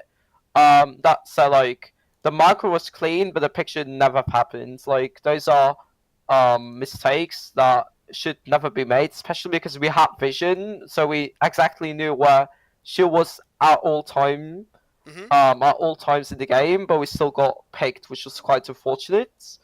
But yeah, even though we got picked, I was quite sure and quite confident in our chances of winning the game for sure, because we had priority, we had the better scaling. Like, say with Vladimir, Rakan is just going to absolutely love waiting for you guys to go for the 3 to 4 item spikes and then just run over you. So I wasn't worried about us being able to lose the game, because I don't think there was a way for us to lose the game unless they got ahead in that game, because of the champions that were picked. I was kind of pissed though, because of the game, the way the game was played. Yeah, absolutely. And for those of you who are in chat world do not know, Emperor LOL, why don't you go ahead and just introduce yourself really quick so that everybody knows who you are and where you come from. My name is Max. I was born in the UK. I live in Belgium at the moment. I've mainly played Korean solo queue and some US solo queue. Mainly. I've played competitive, so a bit of semi-professional play in the UK, in Belgium, in the Netherlands, and at the moment I've been coaching this team for 6 to 7 months now. And this team, you mean Ragnarok, yes? Yes. Alrighty, perfect. Well, thank you so much. That was some really good analysis there, and I think you're definitely right in saying that Ragnarok, they definitely look really dominant, at least in my eyes, but there were definitely some things where they made a couple of mistakes. But I'm definitely looking to see how Game 2 is going to go. Are you guys going to ease up on the throttle at all, or is it going to be just guns blazing, win, and get the 3-0? I think if they want to have a chance at winning, they have to win every single time they get blue side. We get blue sides, because the way our draft works, the way our players are, red side is so much more favorable for us. So if they can't win this game, I don't think they have a chance at winning a single game. I think it will be a 3-0. Alrighty, guys. Well, you heard it there from Emperor LOL himself. Thank you so much. We appreciate it. And now we are going to take a 5-minute break here. And then we'll jump right into game number 2 between Ragnarok and Impulse Ghosting. Ragnarok leading the series 1-0 for right now. And we will see if that stat changes. I hope it does, because I would love to see more games between these two teams. But if it doesn't, then so be it. Until then, guys, we'll see you guys in just a few minutes. Please don't go anywhere. We'll be back in 5 minutes.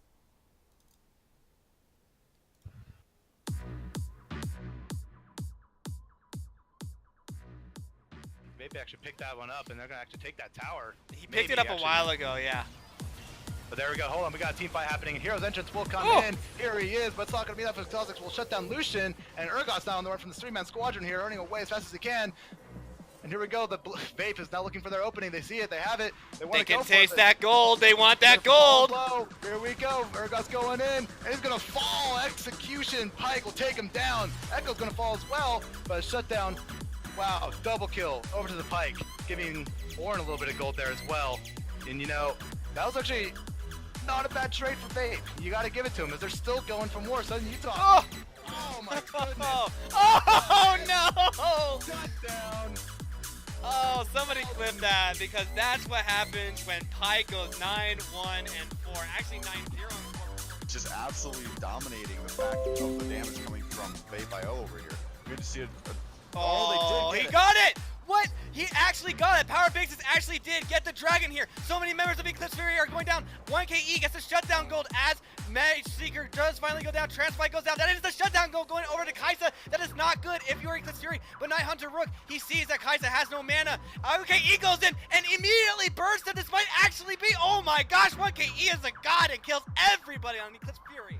Who has the biggest cojones to start this fight? Because whoever loses this fight will definitely lose Baron and be on the back foot for quite a while. And that charm does hit on KK Hillboy, and he will go down. Mage Seeker does go down for it as well. But the team fight did get started here by a pick onto KK Hillboy. Illusion goes down. It looks like Magic Jason's going to go down. Eclipse Fury knows Hellbird's getting wigged, and here comes Skarvna. 900 Rook tries to jump onto Octahey. Octahey's forced to back off. 900 Rook flashes as well. Multiple flashes being burnt out here, but Skarvna goes down in the backline there. Transfight goes down as well. Eclipse Fury, only Night Hunter Rook is left, and multiple members of Spew are still alive, and this could possibly be Baron for Spew. I cannot stop getting So many beings from Novosphere Gaming. They are spamming us with pings because it looks like they're actually going for an invade. JP, they might be going for an invade. I'm the one shoutcasting this one. All right, I'll do my. Oh my God, here we go. We got Atrix going in. Braum uses the Q to slow. There's a bunch of passes coming out from. Oh my God, Braum's already dead by the. James gets the first blood. The Sandra gets a freeze off right on top of someone with the Braum passive. Oh my God, forcing flashes everywhere. Victor had to flash away. Graves might just die for this. He might not. He actually just got frozen by Sejuani. Sejuani does manage not to kill him. He just gets away, and wow, that was a crazy. And so Graves did get first blood, and he did get. Oh my God, there might be another kill for Graves with the Silence. Gets the Q off. He failed flash, and that is kill for Graves. What a great job with the Q. This was oh my God, forcing recalls from everyone. He is Victor is starting to pull ahead, but here's the thing. He already backed once and got a couple of items, so now we're gonna peek at Silas getting more mana. He's just gonna teleport back in and go for the engage. He does manage to get stunned from Victor. Victor does not have the mana for this, but Silas does not have the HP. He will probably be looking for a W dash. Oh, the footwork! But the Q does not have the speed. Does get the pay. Like I said, the AoE from his passive is just stupid. Victor did not. Silas had back perfectly. It made his back timing perfect here. We're getting a little bit of a fight here bottom lane though. Fight. Braum does try to get both passives off on people, but Morgana decided to spell shield herself. Both heal goes down on Graves, and Morgana does get the flash away. Oh no!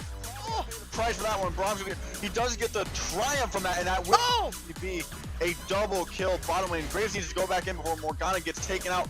Graves did just get that fleet forward. Morgana does get the kill. That is a double kill for bottom lane. Does eat a charm by Larson. Well, Larson will also pay for that as well. But one of the main damage dealing threats is now dead. The rest of the team does try to go in, but that will be Jason going down as well. Another flash and another knockup onto Happy Guild. Happy Guild drop down low. Will Pillows go down as well? Pillows ults and tries to get another kill, but she will go down. A quadra kill for Eviction. Will Eviction get the pentakill? Come on, you guys. Can we get another pentakill? Looking for Cyan, but Cyan's just so tanky. Urgon's just tearing right apart on the Anivia. Anivia gets taunted by, and she right back into her egg form. Kane does not manage to bottom kill lane. Cyan. But bottom lane, we have a little bit of a fight going on. I had to just pan down there, but Jace does eventually die. It's now support v support. Who can heal the most? That might be a Nami kill though, because Nami can just heal. No, wait, Sona might just have the damage for that. Oh my God! Sona will win. Ow! Sona wins. Oh my God! What a battle! That was just absolute insanity of just support v support healing.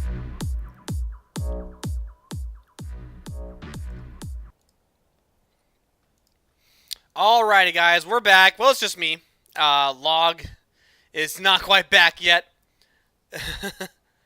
So it's just gonna be me for right now until we get logged back. But until then, we got game number 2.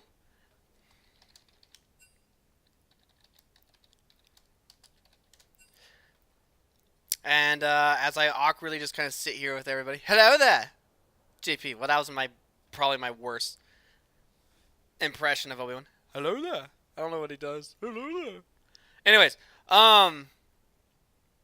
so yeah, once Log gets back, I think I gave him the wrong time.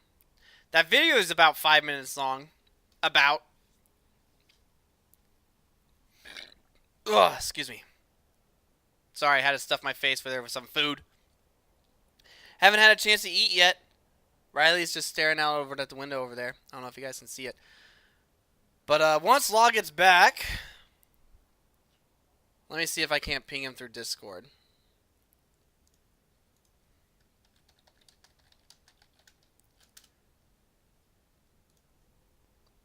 Thought he would take his headset with him. But how are you guys doing in chat world? That was a crazy game 1. Doxa just pulled some crazy stuff. Actually, I cannot wait to use that in the highlight reel later on. I'll be working on a recap of the summer tournament. I know Vladimir was talking about a clip of his, didn't quite make it in. So I'll be looking for that clip he's talking about, and I will try my best to include that in the video project that I'll be working on. As kind of like a highlight there. Yeah, I saw that the clip that you made there of Doxa's thing is in Discord. So, really happy that you got that there, JP. Gonna be counting on you to get more clips like that, if you don't mind. Oh, hey, there you are. We missed you. Welcome back. Thing. Just a little bit. We were just waiting about a minute, I think. But we're going to go ahead and let them know that we are good to go and start. I know you just sat down, Log, but I hope you are still ready to go into game number 2. Literally born ready. We are going to find out because here we are now, Doxa, in game number 2 between Ragnarok and Impulse Ghosting. Ragnarok took game 1, and now Impulse Ghosting is going to have red side this time. Red side will go over to him. Let's see who they're banning. Hecarim already off the map, like we were talking about earlier. He's someone you don't want to trifle with. So good in the top lane right now. Definitely might honestly somebody you say want to mess pretty with. similar bans. We could. The bans seem to have worked for Ragnarok this last time around, so I would not be surprised if the bans are still the same. Silas, definitely somebody that you do not want to leave on the table. He has just a little bit too much potential for people to deal with, so I do not blame them for wanting to take him out early, as I would have done the same thing. But now we'll see what the next ban is going to be. I expect probably Urgot's going to get banned, maybe a Rek'Sai as well, as they don't want to give Bluxy a comfort champion. And there it is. Rek'Sai gets banned out by Ragnarok, and we'll see if we are going to see a Urgot ban as a retaliation of that, or maybe they'll choose to put their focus somewhere else. There's the Thresh. Already getting rid of what they want, or what they had last game. I think that's mostly finally getting to hear the epic music. Well, there it is, JP. You now get to know what it's like being a spectator. But I think that's definitely a target ban against Turk, because I don't think Ghosting had very much success on the Thresh last time around, so they're going to look to try and take something else. Akali's going to get banned out, so they do not want to go up against that. So I would not be surprised if, yep, there it is. Vladimir gets banned out as well, Log. Akali and Vladimir out of the ring, so already top lane is going to be a huge difference from what we saw last game. And Morgana, the champion that was banned last game, now gets to be locked in for game number 2. Now she could be taking either mid or support. She's definitely a very flexible champion. Yeah, I could definitely see Morgana being, even though it doesn't seem like it, she can be an extraordinarily aggressive champion, kind of along the lines of I don't know, any aggro mage person of any kind. probably not the same as was Zed, what Doxo played last game, but still something he can pull out and show a lot of relevance in. But Urgot getting locked in. Keep in mind, patch 9.6, he did get buffed. His ultimate is like huge. He can, as far as range goes, he can like snipe somebody from I think a Caitlyn ult range. I could be wrong on that, but it certainly feels like it. Definitely, so that will be confirmed in Urgot top lane going up against Kindred and woo, Gragas for Gluten Free Panda. And also, yeah, they definitely want to set up the Yasuo here. So he is to lock in, and that he could still go top lane, but I think this might be, well, no, actually, this is going to be that's going to be a top Yasuo into Urgot. Was how quickly they locked that in? I think that's definitely going to be Vladimir's Yasuo. Yasuo is so tricky. He's so good with Conqueror. Just the amount of like the 1v5 potential that he legitimately has with Conqueror, and just the ridiculousness that Yasuo is the champion. But against Urgot, it's hard to say.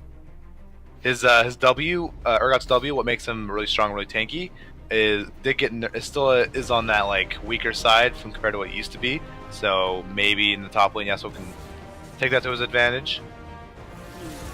Definitely or Doxa might just be flexing. That might be a Morgana support, and you know, we could just all be wrong. You know, this is the kind of meta that we live in patch 9 and season 9 in general, where anything can go basically anywhere, and it's lovely. Absolutely. So now we get a lot of target bans against Shin Matora. They are definitely trying to say, all right, we don't think Shin Matora is. We don't want to put Shin Matora on an easy champion again. So they're going to take away the higher priority ones that will really work well against Caitlyn. And now we get to see your Dog Justice has joined. Thank you so much for the follow, Dog Justice. Appreciate it. Not so Rian, there's the score right there. We're keeping track of it live on the challenge bracket there. Ragnarok is currently ahead by 1 game in this series, a best of 5. There's that hover again, but I don't think it's going to be Ivern. It'd be wonderful to see that, but Ivern most likely won't get locked in. I mean, Ivern's going to get hard, like, invaded on by Kindred. Oh, yeah. Like, that's, if you lock it in, wait. Are they gonna? All right. Ooh, Turk's just gonna go right for the meme and take Blitzcrank. What could happen also is this could be a Yasuo Blitzcrank bot lane. We could just see the individual plays coming in once they hit level 6. It'll take a little while for them to get to that point. It is.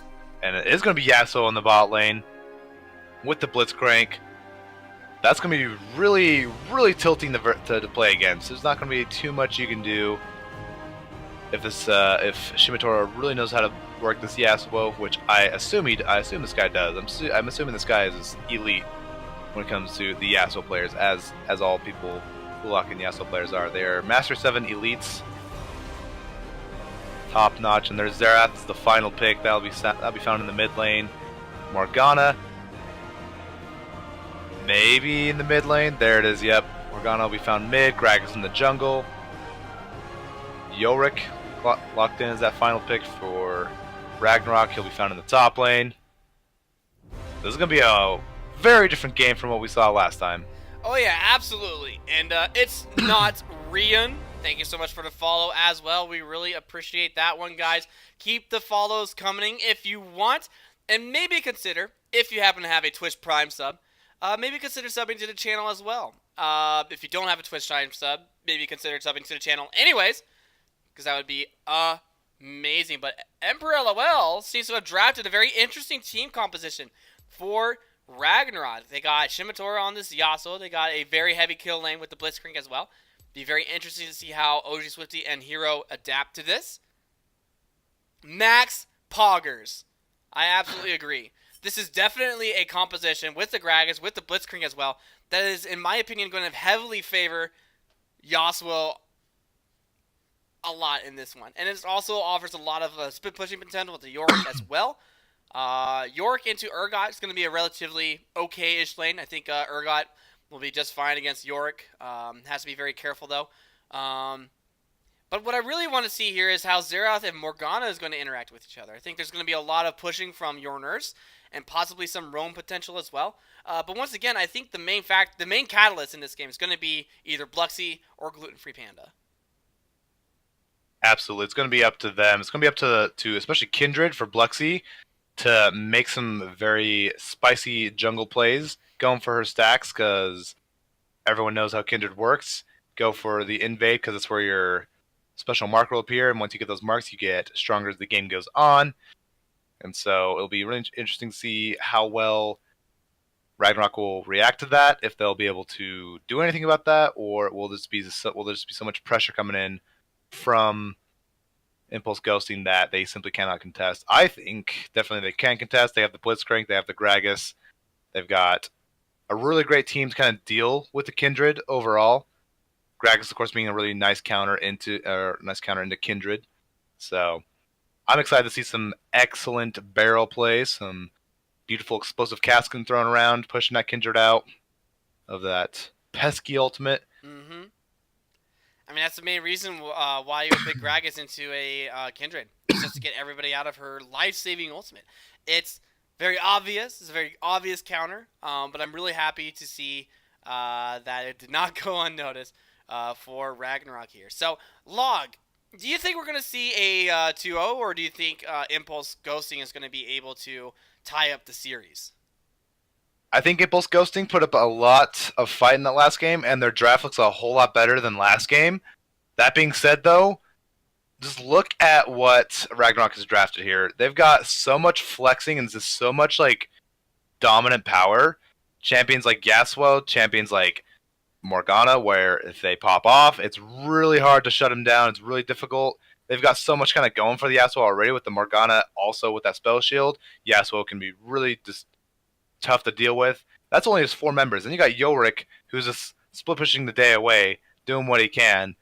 It's gonna be really tough for Impulse Ghosting to make something happen here. I'm glad they have a better team comp to deal with it than what they had last game. They got a little bit of a little more beefiness to their team. They got the Urgot, who can't go too tanky anymore, as well as he could have at least, but they got the Braum to kind of help him out with that to keep him relevant. I think it's gonna be a much closer game, but I might have to give it to Ragnarok here. It's tough to say for sure because we have seen some pretty incredible plays that last game where it looked like Impulse Ghosting they were gonna pull out. They had some good plays at Baron, and it was at that point where if the tides were turned, they could make something happen. But we'll see. You know, I can't play favorites here. Both teams are looking really strong and really, really great. It's going to come down to individual plays and who really is going to come out on top. Don't worry, I'm not afraid to put my eggs into one basket. I do believe that we will get to see a tied series here with Impulse Ghosting taking this game away from Ragnarok. It's not going to be easy by any means. It's definitely not going to be a very hard climb, but I think if they're going to be able to do it, I think this is going to be the time for them to be able to do so. So let's go ahead and jump right into the game as everybody slowly but surely loads onto the Rift. And I am pretty sure we are going to see a tied series, Log. Ooh, you hear that, Emperor? Revenant's calling you out, man. I have faith in your team, though. I'm not calling out him per se. I'm calling out his team. Ooh, that's like part of him. That's like his heart, his soul. Could be a lot of things, but it looks like we are going to go. Looks like they might go for a very cheeky invade here. But if we take a look over on the bottom side here, Impulse Ghosting thought about doing the same thing here, but they're just on opposite sides of the map here. So it'd be really interesting to see if they continue to kind of go for this. As Impulse Ghosting did assume that some kind of a gank was going to happen, or invade was going to happen, just the wrong side. And they did get pinged out by Ragnarok. So it does not look like... Well, it looks like they might go for it anyways. Here comes the pings, though. Here they come. They might still run into each other. Rexless does spot them out. They now notice here. But do they hit them? Yes, they do. They hit Rexless. He gets rooted down as well. Knocked up. That is going to be a dead Rexless. And first blood goes over to Ragnarok in the hands of the worst person to probably get first blood, Doxa. Ooh, that was beautiful. Everyone just kind of waited for their abilities, you know. Obviously, Blitzcrank started his hook, because that's just what you do. But everyone kind of held on to their first spell until that second when Blitzcrank got that. Bluxy gotta that be hook. careful here because they are going to try to walk in on you. Gluten Free Panda still has his body slam. Is going to knock him off. Is Bluxy going to try to flash over the wall? Yes, he does. Karokui Vladimir is still chasing him down here, but Bluxy is going to survive at least for now. Oh! But are they going to be able to take it? Looks like Gluten Free Panda does take it, but over in the bottom lane, that will be a death from OG Swifty. We didn't quite get to see that as we were still following this extended fight over in the top lane here. Rexel is now going to be able to use his flash. Didn't get a chance to use it last time. But yeah, OG Swifty got sent over to the fountain in the hands by the hands of Turk and Shimotora. Yeah, that was rough to watch. But you were watching that fight. I was kind of watching down here, and OG Swifty got pulled over the wall, and he tried to flash over, but he failed the flash and resulted in a very swift death afterwards. So now it's a kill on the Shimotora now, as well as so much just general priority and power coming in for Ragnarok. And again, another invade. Bluxy Oh my can't get gosh. the break. Oh man. Bluxy getting killed again by Gluten Free Panda and a very quick 3-0. Already a huge gold lead for Ragnarok. And I mean, maybe I spoke a little too early. Log. I mean, it's understandable. I mean, the team looks great for Impulse Ghosting. I love the Kindred pick. I love the Urgot. Braum is my boy. He's my favorite champion. So obviously, I love that. But Kindred takes a lot of effort to kind of get going. And already with that first invade, or I guess second invade at the red buff, at Bluxy's red buff, where he kind of got shoved out. There wasn't really anybody helping him out with the leash. No, Rexless wasn't there. Your nurse wasn't there. It was kind of level 1. Yeah, he's got boned on several categories. And Speaking of getting boned here, OG Swifty dropped down really low again. As I believe that was another Blitzcrank hook that probably set that one up. Is going to survive for this time around, but has to be very careful because if you take a look, Gluten Free Panda is hanging out over on that bottom side. They're yeah, great start by Ragnarok overall. Just realizing how weak Kindred is early in the game and how strong Gragas is early in the game. They're just kind of walking up in the jungle with not much Bluxy can do. Now 15 creeps over, I guess, yeah, okay. Wow, my brain just like died for a second. 20 to 6 when it comes to the CS with Gluten Free Panda and Bluxy. That's not a good situation for him, for poor little Bluxy here. He's doing what he can, but aggressive plays are out the window now. Those stacks that he wants, are going to be infinitely harder to get now. Just because there's just no damage coming in from Bluxy. He's got nothing really to show for it. Whereas Gragas, Gluten Free Panda, already has his jungle item, already has Stalker's Blade. So it's just a tough scenario. Not by any means their demise, but it's really tough to come back from. Absolutely, just the difference in the jungle right now is absolutely huge. As Bluxy is just not gonna be able to find any farm actually, just level 2, and has to find farm somewhere because right now Gluten Free Panda is just absolutely out jungling him, and a lot of that had to do with just the sheer amount of the early game pressure here. I mean, let's take a look at the gold difference here so far. Pretty much what I expected, just over 900,000 gold difference. Not 900,000. Jeez Louise, sorry, 900. It's over 9,000. Not yet, but it's looking to. It definitely feels like that when you're this far behind in the early game. Yeah, this is a very not fun game for Bluxy. He's just got a lot to come back from, and the lanes are kind of paying for it as well. Already, this Doxa putting in his dominance as Morgana with lots of wave clear. Oh, Rex, already. Be careful. He will get spotted out, but here we have Bluxy going in as well. Oh, the Q misses from Hero. The Ignite goes down on top of Bluxy as well. And it looks like over in the top lane, Gluten Free Panda wanted to go in onto Rexless, but Rexless is able to get out of that. And despite credit to Bluxy, he is not, despite being super behind, he is not giving up on trying to make something happen for his team. He has to be careful though, because if you saw, there were a lot of pings coming in from Ragnarok. They know that Bluxy is going to be in his jungle again. Oh, but he doesn't get it! Oh no, Bluxy! That's tough. Oh. He's just getting bullied at this point. This is like middle school, and the poor kid's just getting bullied by all the kids that just hit puberty first. No, and now Swifty gets the hit. a beautiful Swifty hook. gets hit by the hook there. The body slam does still hit, and OG Swifty did have flash. Did not want to use it there. Decided that he was just going to die, and that will be Turk getting himself his first kill of the game there. But oh man, all of the things that are happening here are just so bad for Impulse Ghosting.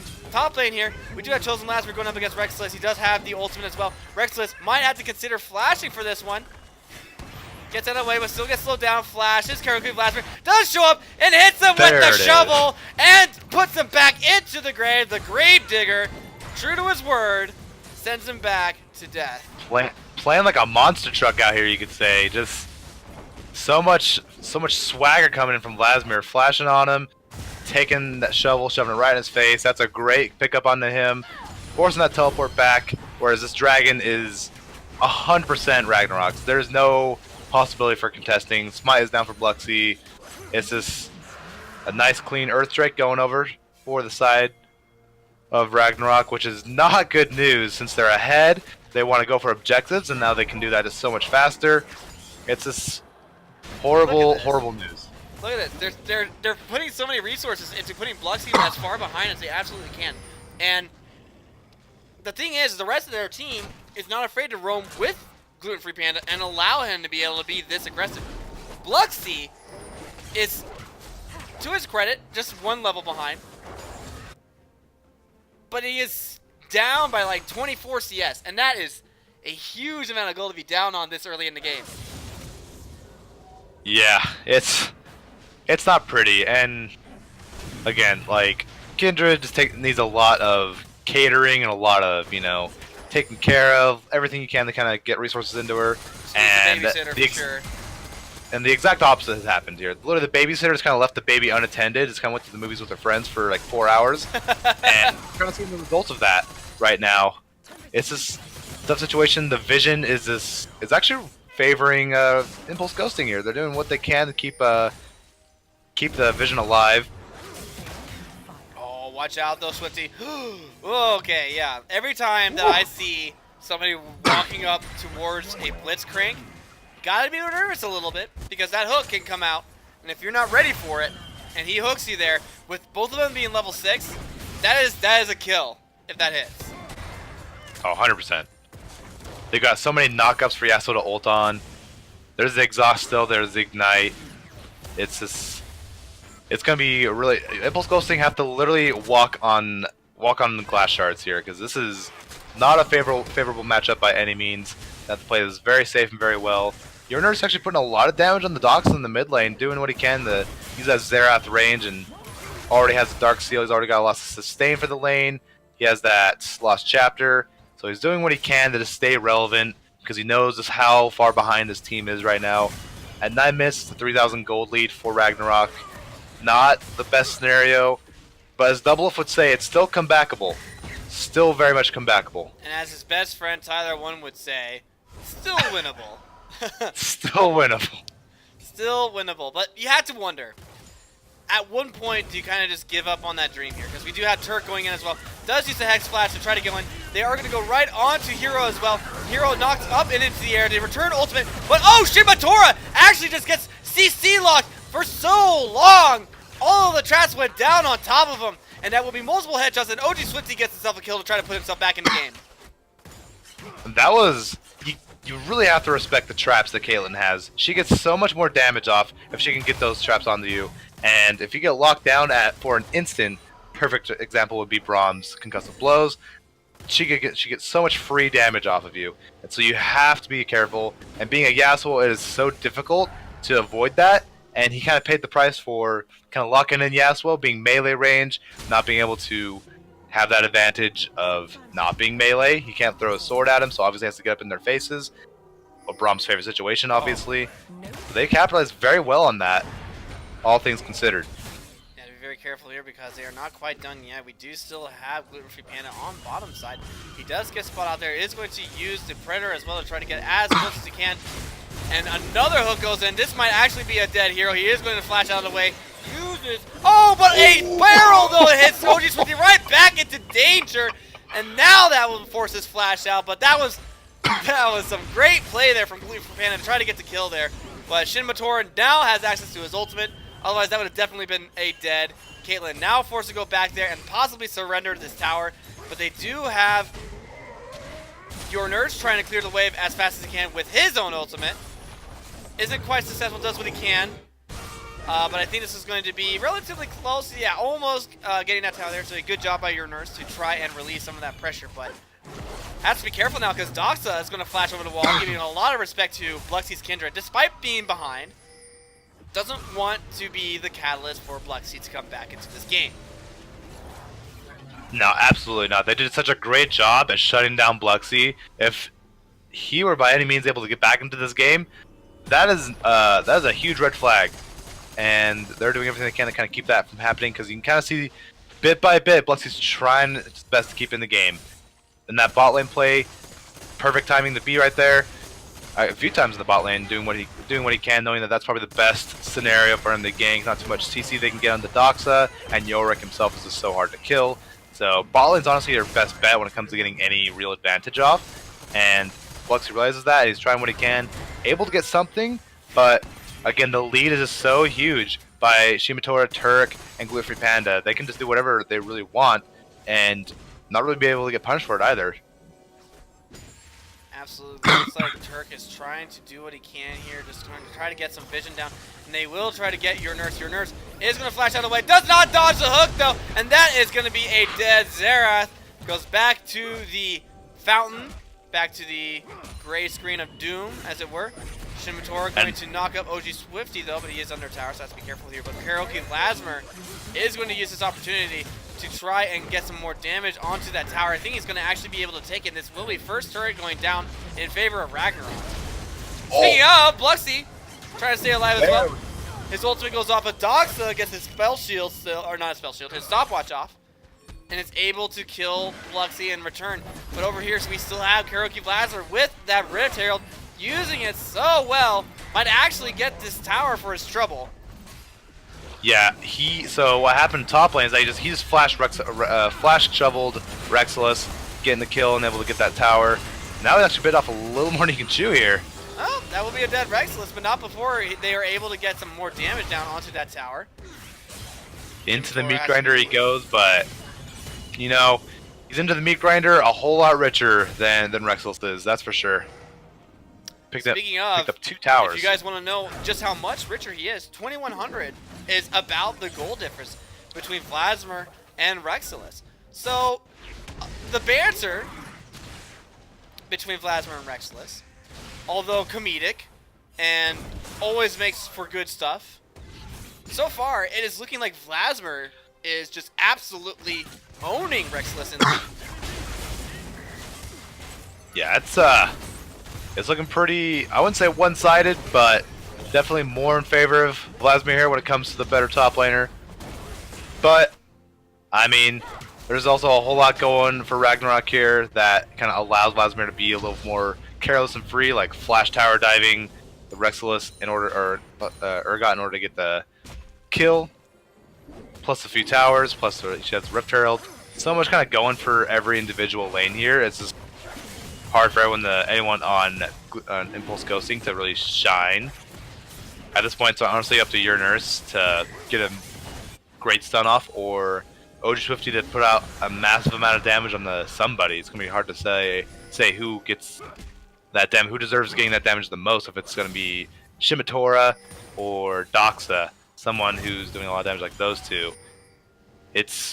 There's some tough calls to make for Impulse Ghosting. I would probably favor the Yasuo over Doxa, but here we go.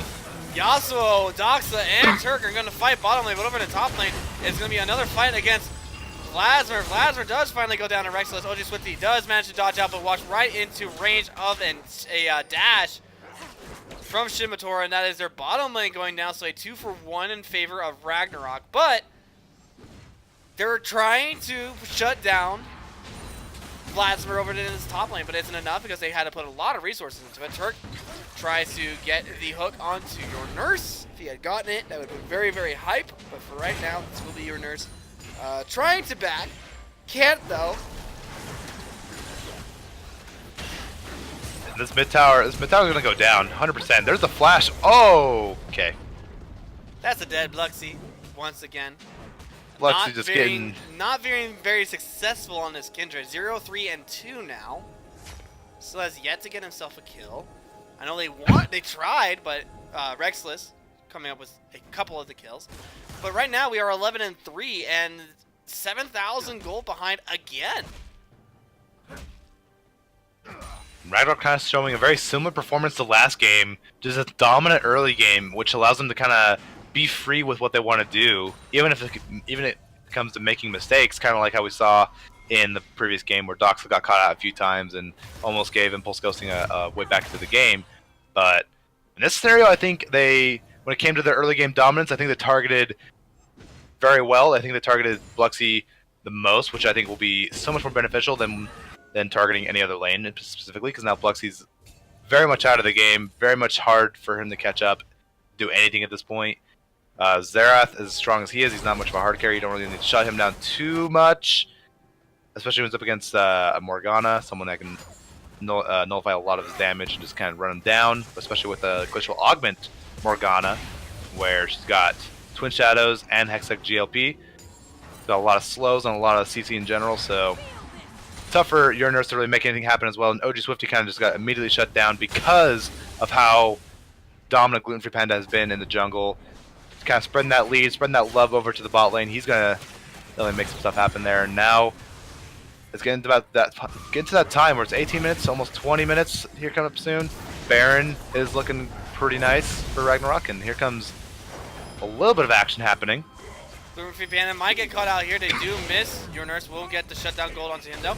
But a continuation of the fight. Doxa has to use Black Shield on himself. A flash from Hero though. Turk trying his best to keep them alive. Another flash going in as well from Bluxy. And that, ooh, the chains do hit, and that will be Fear Beyond Death. And now they're starting to bleed just a little bit there, as once again in the mid lane, much like the last game, they're starting to make a few mistakes. Maybe I spoke too soon. Maybe Bluxy's not quite out of this. That was a decent shutdown for him. He got 300 gold off that. Now they're going to take this mid tower finally. Top is going to get pressured a lot, but I mean, eventually he's going to be stopped, and Vladimir's still an absolute monster. Rexless has to actually have to back out because of that. Another flash shovel. There it is. It's just so hard to take down. Shimotora trying to take down Hero as well. Hero going to stay alive. Shimotora not quite taking as much damage as you would hope, though. Oh, but Shimotora does not get the knockup. Still has a flash for the kill, though. And that will be Hero going down as well. Shimotora not quite ready to die. Will it be OG Swifty the one that's going to be able to kill him? He's going to get one and auto attack off. Uses the 90 caliber net, not 90 caliber net, 50 caliber net to try to get himself closer, and will finally get shut down. Your nurse now looking to try to take on Plasmer. Plasmer drops down low, uses some of the self-healing, but he will get one shot, or not one shot, he will eat the last shot from your nurse. And again, they're giving some kills over, but at least they are taking more gold off of the map. As this tower does go down, that was really close. But it does finally go down. Yeah, and a great fight by Impulse Ghosting in the mid lane, a great little skirmish. They were able to pick up kills for themselves. But you gotta keep in mind who they were able to pick up. They got Doxa, Gluten Free Panda, and Turk down there. That leaves the two main damage dealers. Damage dealers, like I use that term loosely for Vladimir here. But just as far as like all overall priority and pressure, they're still very much alive. They're still pushing in those lanes.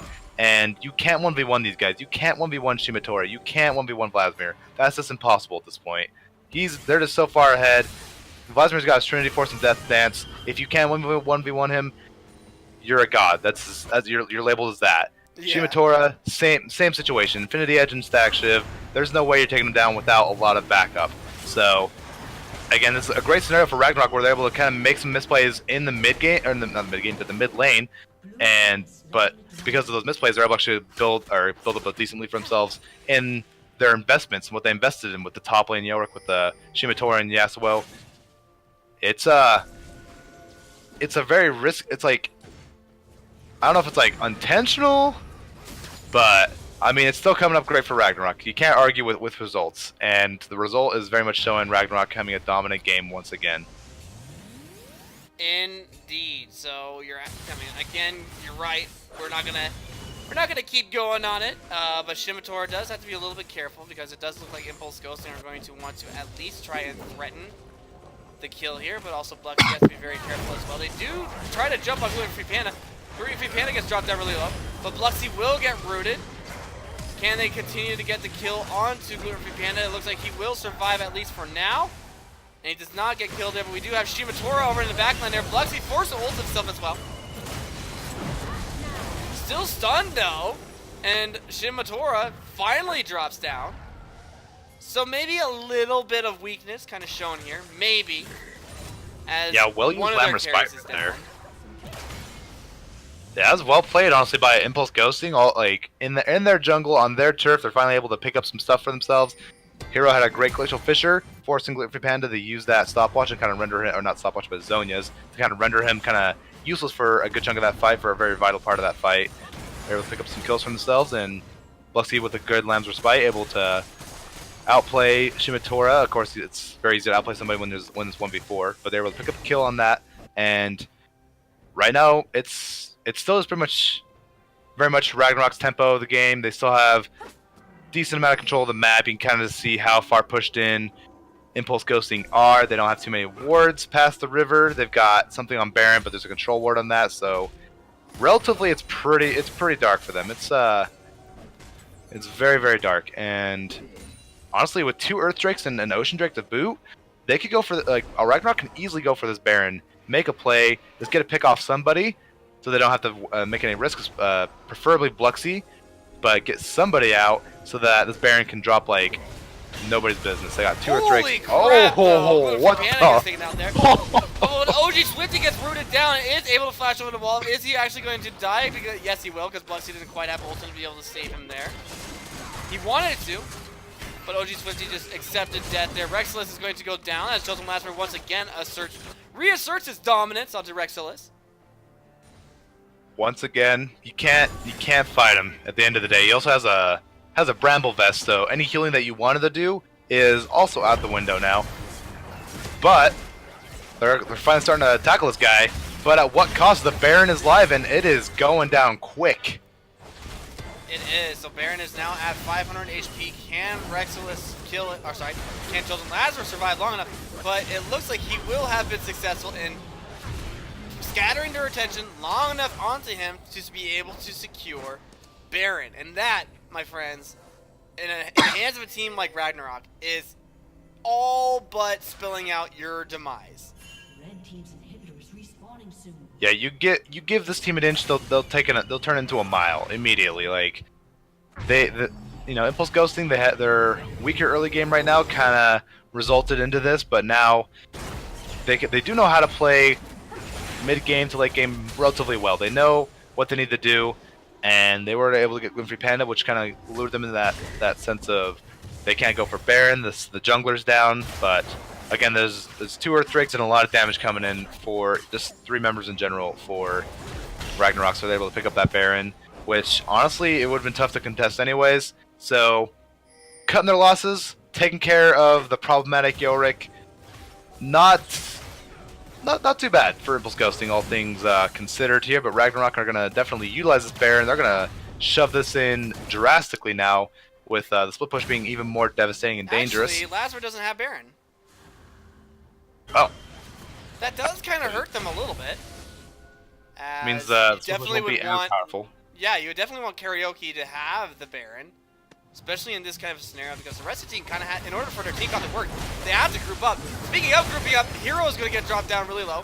Does not have his Unbreakable, or his ultimate. Is it Unbreakable? Is that his ultimate's name? No, Brahm's ultimate is Glacial Fissure. Glacial Fissure, thank you. You would know. Yeah. But yeah, Karaoke. I mean, Rexilus just straight up cannot fight this guy without Karaoke, like without your nurse. He just has so much armor stacked up and now has a little bit of magic resist as well. And they have to be very careful because, oh, they hook Rexilus. Rexilus trying to flash on the ball. But the ultimate from Bluxy is going to keep him up. The root comes down as well for Shimitora. And will he die? Yes, he does. A great reaction timing actually from Bluxy, trying his best to turn this one around. And they do successfully take out the main threat in Shimitora. That was probably the most clutch Lamb's Respite I've seen this game. that would have been an easy kill for Shimitora there. But the invulnerability saved his life, rendering the Yasuo ultimate useless. In fact, he actually killing him because he just went in 1v4. Obviously, as great Yasuo is, he's still Yasuo. He can't, you know, when there's so much CC and so much damage coming in, he can't fight that, especially with his ultimate down. So he paid the price for that, getting a little greedy, not respecting the damage coming in for the ultimate from Bluxy. That is that'll hurt them for sure. That is definitely a great sign for Impulse ghosting. They're Impulse ghost. Yeah. Wow. They're showing. They're showing. Back and forth. And it's we rough. will have a mountain dragon that will be the next one as well. But over again, we have Turk having to flash out away. The righteous glory does get used from Rexus. Can he flip him over? Looks like yes, he does. And will Turk go down here? I think the answer is going to be obviously yes, and that will be some more gold going towards Rexless, who definitely needs it. But they're still a little bit behind, but they are eating away slowly but surely at that gold lead. Now about 6,000, just a little over 6,000 gold difference. Instead of, oh, what was it at one point? Like 8,000 at one point? They managed to eat away at it by about 2K. Dang. Yeah, the climb is real for Impulse ghosting. They're finally showing the signs of life that they need. Bluxy is popping off finally, doing what she can. Took her long enough. He only does have 3 stacks on that passive, but I mean, at the end of the day, you gotta take what you can get after a start like that, and they're certainly. Oh my gosh, your nurse's combo though. Oh man, it's so good. Even with that spell shield that Morgana has, there's so much damage coming out from your nurse. It simply just is not enough to stop him anymore. And now here comes another ultimate. They're gonna try and take him down. I think he might actually get it. Doxa does have to use his Zanya's Hourglass. Oh, but the timing and the snipe from your nurse kills Doxa. A great job by him, and they are able to make that whole thing worth. Yeah, utilizing those global ultimates so well. Xerath and Caitlyn complement each other so beautifully. Speaking of, the OG Swifty gets jumped on by Gluten-Free Panda. The heal does get burned. He's still alive, at least for now, though. The ultimate from Turk does miss, but here comes the Glacial Fissure as well. Gluten-Free Panda trying to do what he can. Gets put golden as well, but he will definitely be dead. But here comes Lazar over at the backline there. Does not quite hit the ability onto OG Swifty, but OG Swifty has to be very, very careful here. But what else do they have to engage with for Shimitora? And the answer is going to be absolutely nothing. And it looks like Lazar is going to make a last-ditch run towards this inhibitor, trying to do what he can to distract the rest of Impulse ghosting, and he will be successful in taking down one turret. But will he pay for it with his life? I think the answer is going to be yes. But they have to be careful here over in the bottom lane because this one might actually go down as well. Shimitora now has a Guardian's Angel as well. It looks like at least for now they will be able to keep that inhibitor alive, but with the amount of split pushing power that these guys have, Ragnarok has now, and with these inhibitors being open, it's going to be very, very dangerous. They have to be very, very careful about grouping too far away from their base. And honestly, it's unbelievable how much damage is coming out from Impulse ghosting. They've now tied up the kills, but they're still down by 5,000 gold, and that's because they have only 1 tower to their name compared to Ragnarok's 9. And that is obviously because of the 2 Earth Drakes and just how they have the Yorick, they have 2 teleports on their side also as well. The split push is just so real, and they're paying the price for that. That's great if you win fights, but fights don't win games at the very end of the day. It's bases that keep yourself in the game. And once those go away, it is tough to maintain your lead or maintain yourselves as well. So, Ragnarok Gaming doing everything well. They're slipping a little bit in the fights, but that's because of the scaling that Impulse ghosting has. Oh, what? Oh. That was an interesting interaction. But it looks like Impulse ghosting, they're going to try to make the call and go for this Baron here. They have to. Dox is going to continue to be pushing.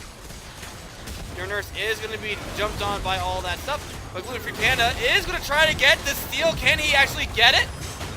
He does go invulnerable as well, but that will give them the opening that they needed to, but they have to go back very, very quickly. Uh-oh. Oh, you don't have we got Lance Respite this time. This will be that'll probably be a dead control. Yes, it is. But you have to look at the rest of the base. As the rest of Impulse ghosting, they are able to get back towards their base. But they lose one Nexus Tower. Will they lose another one? Yes. They will lose another one as well, as this York is just doing so much work. Can they save this last inhibitor? This will be very crucial if they do. Doxa a little bit too far. He does not have his... Oh, he did have Donias, but did decide not to use it anyways. Awkward. Wow. Their base is in shambles, but they were able to pick up the Baron and 3 kills to boot.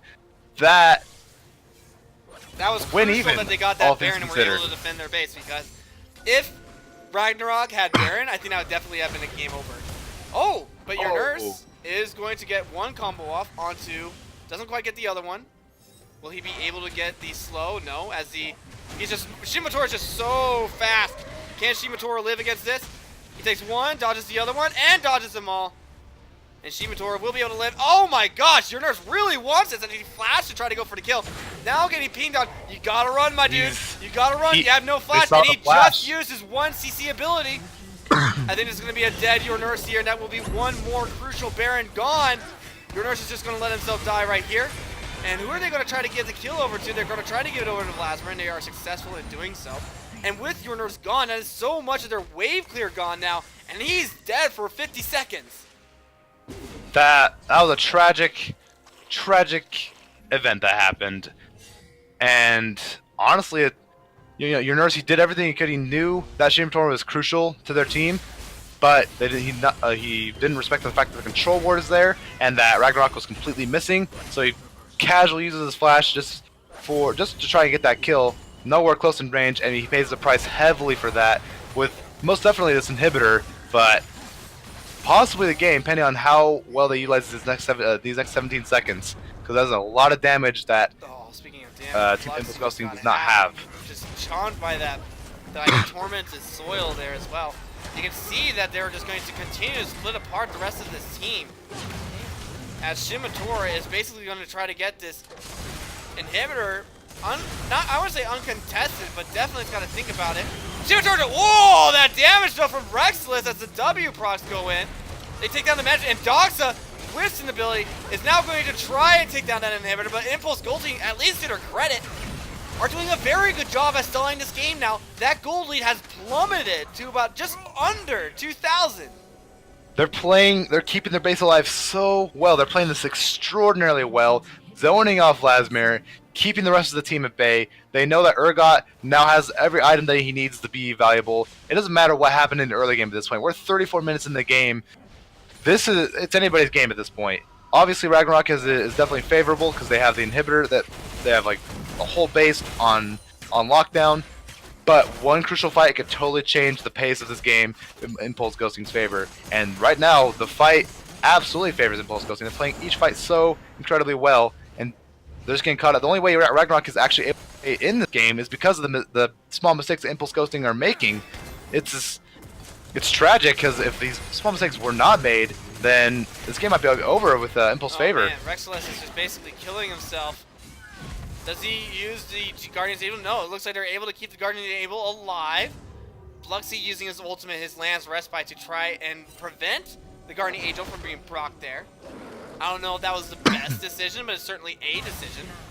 As you also kind of hate to see this as well, but 2 pink wards getting put right next to each other. Hate to see that. Hero getting hooked in as well. Has to use the Glacial Fissure to try to keep himself alive, but I think that is definitely going to be a dead Braum, as Hero is going to be sent back to the fountain, but OG Swinty gets slowed down by a lot. A good flash, though, is going to keep him alive, but man, Shimatora followed that so deep, and he'll get instantly killed by your nurse, but uh-oh, here's Chosen Lasmer. Or not Chosen, I keep calling him Chosen, his name's Karaoke, but Lasmer is going to continue to be that split-pushing terror. And as long as he is able to have free reign as he takes down yet another inhibitor for his trouble, it's going to be so difficult for Impulse Ghosting. They have to get an ace if they hope to get anything off the map. Speaking of, Baron's up in a minute 15. Yeah, all eyes are going to look towards that, but with triple Earth Drake, it's definitely in Ragnarok's favor. They may not have the kills, but they have each and every individual objective on lockdown, and they, with every right, they should have every objective, and they will continue to utilize that to their best. But they have to be very careful how they play out these next few fights, because I say few very loosely, because there might only be one fight left in this game, depending on who's left alive in this bloodbath at this point. With 23 kills over for Impulse Ghosting, they've now confidently taken the lead in kills. They just need a little bit more gold with the towers, and they'll be back in this game 100%. if they can get there, though. But it's going to be such a long. It's going to be such a long game. This is definitely the longer game of the series so far. I know it's only been 2 games, but compared to that last one, I mean, the last one was relatively close in the mid lane. This one's looking a lot closer, but you're absolutely right, Log. These Impulse Ghosting has to play nigh perfectly if they want to continue to win this comeback. But they have to be very, very careful as the bottom lane is going to be pushing by itself. Lazarus is going to continue. Turk does get jumped on, but he has to be very careful because there is Gluten-Free Panda over on the wings there. And they walk right into a push of Chosen Lasmer as well. And Bluxy's going to continue to try to damage Lasmer, but Lasmer with the Bramble Vest, he's just continually going to do damage to himself. He doesn't have any lifesteal. Keep in mind that Doxa, he's pressuring the bot lane, but he does have teleport. So if needed, he can come up and save him.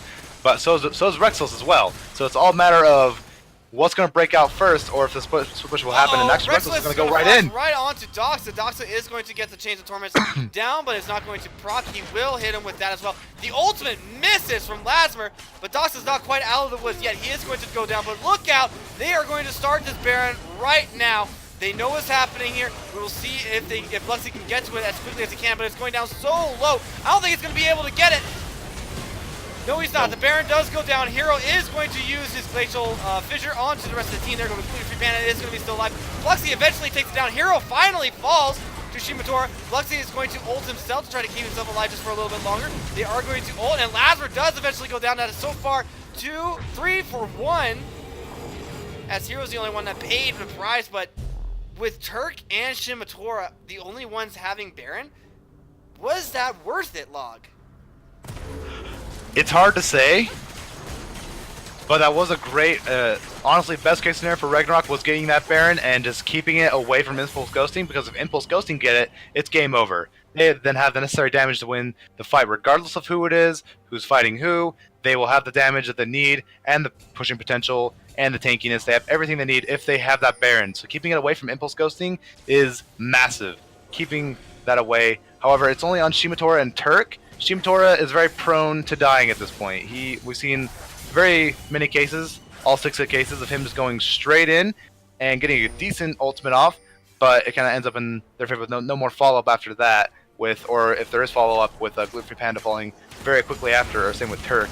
No one's really tanky on the side of on Ragnarok, all things considered. Vladimir is the tankiest, obviously, but he's not really in fights anymore. Right now he's starting to group up, but actually he's at base right now with his teleport up. He could be here any second, compared to the very little tankiness, but fight's about to break out now.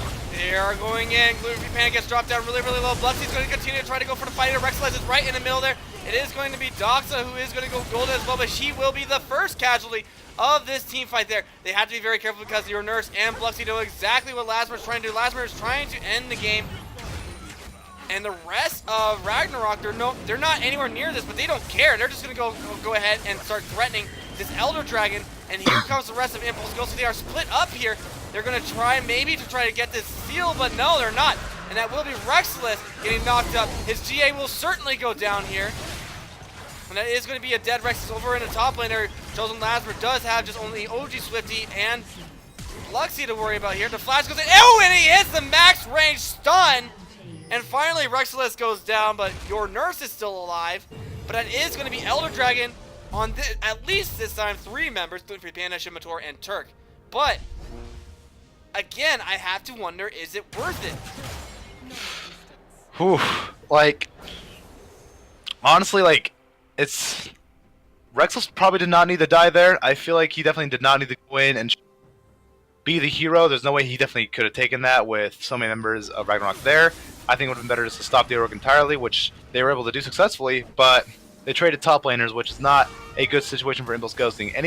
Any even trades is not really even at the end of the day. It will go in favor for Ragnarok until every member, or at least every crucial member, pretty much everyone but Turk, is dead on the side of Ragnarok. Getting an ultimate. They get another ultimate. They get it right on top of OG Swifty. He is using his Qs as he's kiting away. They drop the ultimate down. Shimotora is still alive. And that will be actually 2 members going down here. This is disaster as your Nurse and Rexless are nowhere to be found at the start of this team fight. With Shimotora having a 5 Dragon, Elder Dragon is going to be dealing out so much damage. Rexlade's getting jumped down really, really low. This will be another dead one. This could be game number 2. It was a long one, but it's definitely going to be Ragnarok all of the way. And there goes OG Swift in the backline, and they have done it. Game 2, 41 minutes in, and they finally end the game. Oh, what a great game 2.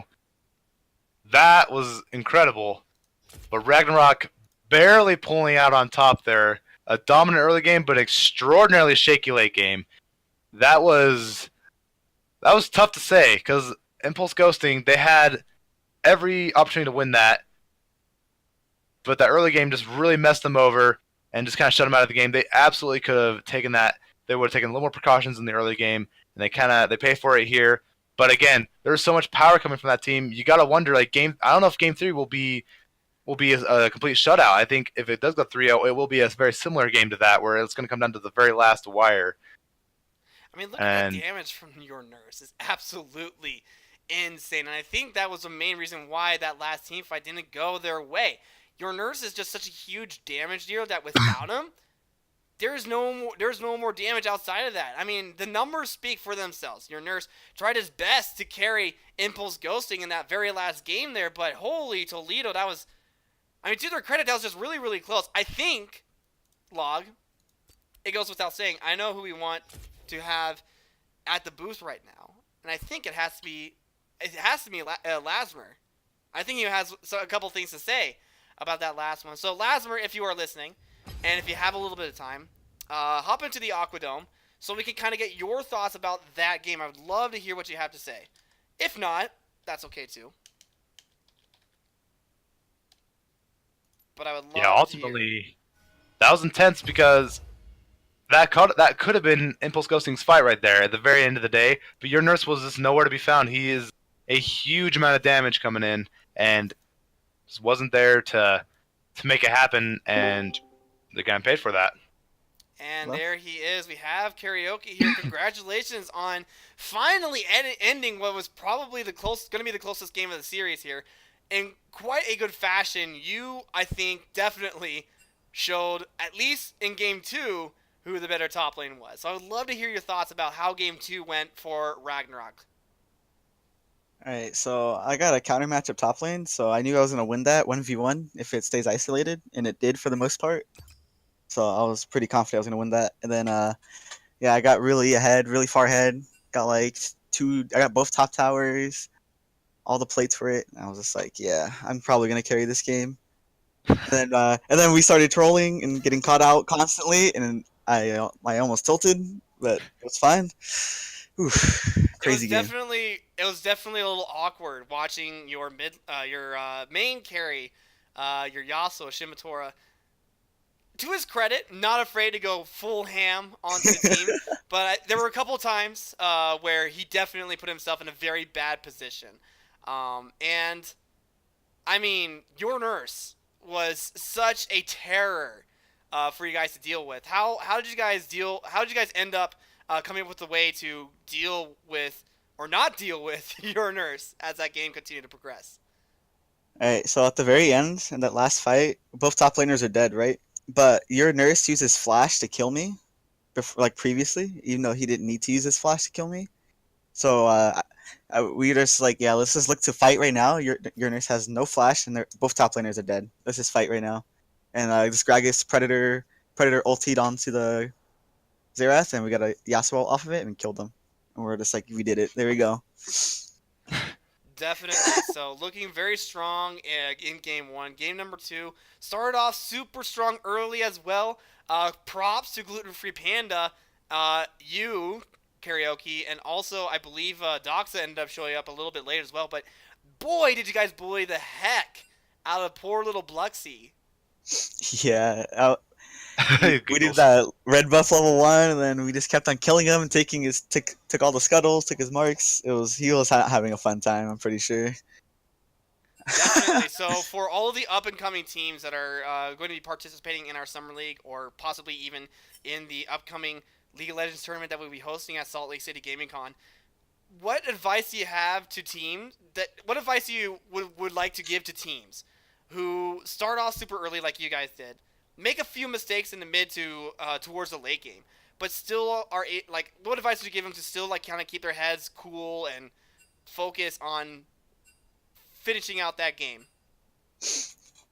Alright, so if they're in the same situation we were, they just gotta realize that okay, they have a Xerath, and that's their main like poke damage that pokes us out a lot. So we just need to kill him with Gragas Yasuo because we have that really strong combo, and he's very immobile. So if he ever uses flash, like I was saying in that last fight, then you just aim for him with your Gragas ult if you can. With Braum, it's kind of hard to, but if Braum's ever not in position to block it, you just go on the Xerath and kill him.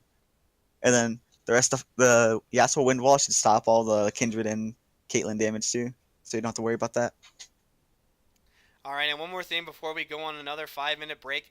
Karaoke, is there anything that you want to say to your lane opponent, Rexilus? Yeah, I'm just Try saying. your best to keep it clean, but Okay. go ahead. You counterpicked me game 1, and you didn't even get 1 solo kill. I counterpicked you game 2. I got 3 solo kills, so better top wins, I guess. I love it. I love it. Difference. Top laner difference, yeah. Better top laner wins, right? Yeah. All right, well, we can't wait to see if Rexilus has anything to say about that in game number 3. Karaoke, do you think there will be a game 4, or do you think it's going to end here and now?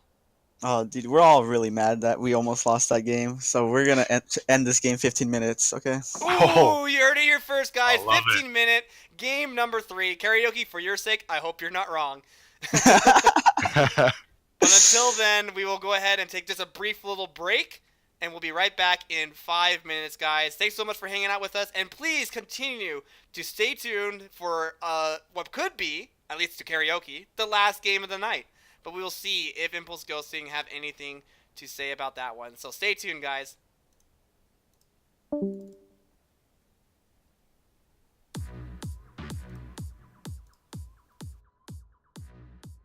Maybe actually pick that one up, and they're gonna actually take that tower. He picked it up a while ago, yeah.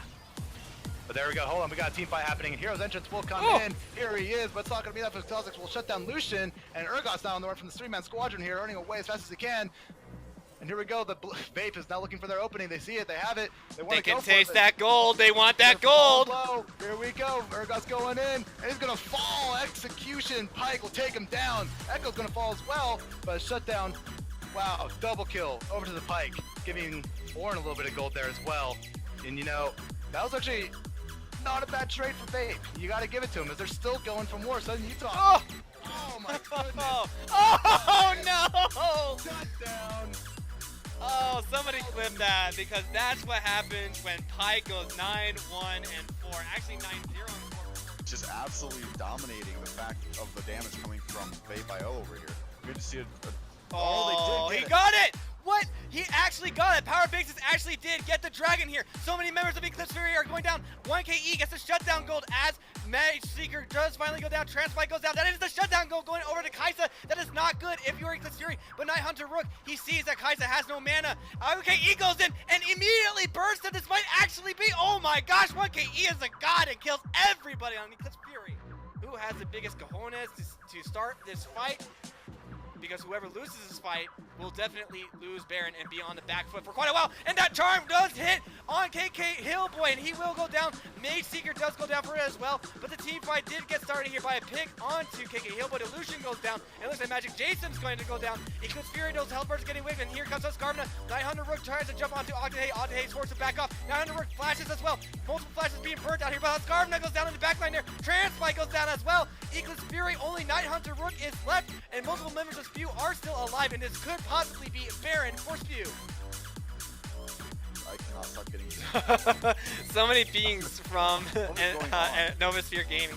They are spamming us with pings because it looks like they're actually going for an invade. Oh, JP, they might be going for an invade. I'm the one shoutcasting this one. All right, I'll do my. Oh my God! Here we go. We got Atrix going in. Braum uses the Q to slow. There's a bunch of passages coming out from. Oh my God! Braum's already dead by the. James gets the first blood. Lissandra gets a freeze off right on top of someone with the Braum passive. Oh my God! Forcing flashes everywhere. Victor had to flash away. Graves might just die for this. He might not. He actually just got frozen by Sejuani. Sejuani does manage not to kill him. He just gets away, and Wow, that was a crazy. And so Graves did get first blood, and he did get. Oh my God, there might be another kill for Graves. With the silence gets the Q off. He fails flash, and that is kill for Graves. What a great job with the Q. This was oh my God, forcing recalls from everyone. He is Victor is starting to pull ahead, but here's the thing.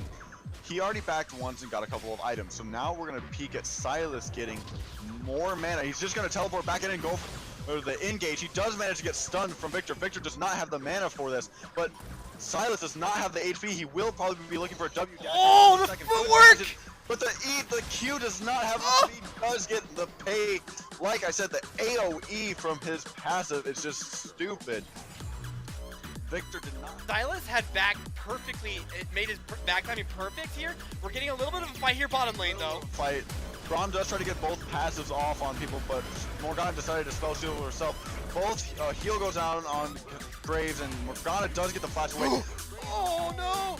Oh. Price for that one. Braum's he does get the triumph from that, and that will be a double kill bottom lane. Graves needs to go back in before Morgana gets taken out. Graves did just get that fleet forward. Morgana does get the kill. That is a double kill for bottom lane. Does eat a charm by Larson. Well, Larson will also pay for that as well. But one of the main damage dealing threats is now dead. The rest of the team does try to go in, but that will be Jason going down as well. Another flash and another knockup onto Happy Guild. Happy Guild drop down low. Will Pillows go down as well? Pillows also tries to get another kill, but she will go down. A quadra kill for Eviction. Will Eviction get the pentakill? Come on, you guys. Can we get another pentakill? Looking for Cyan, but Cyan's just so tanky.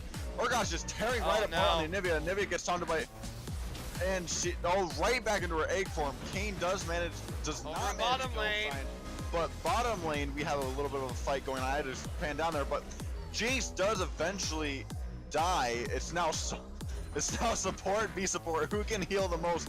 That might be a Nami kill though, because Nami can just heal. No, wait, Sona might just have the damage for that. Oh my God! Sona will win. Ow! Sona wins this. Oh my God! What a battle! That was just absolute insanity of just support v support healing.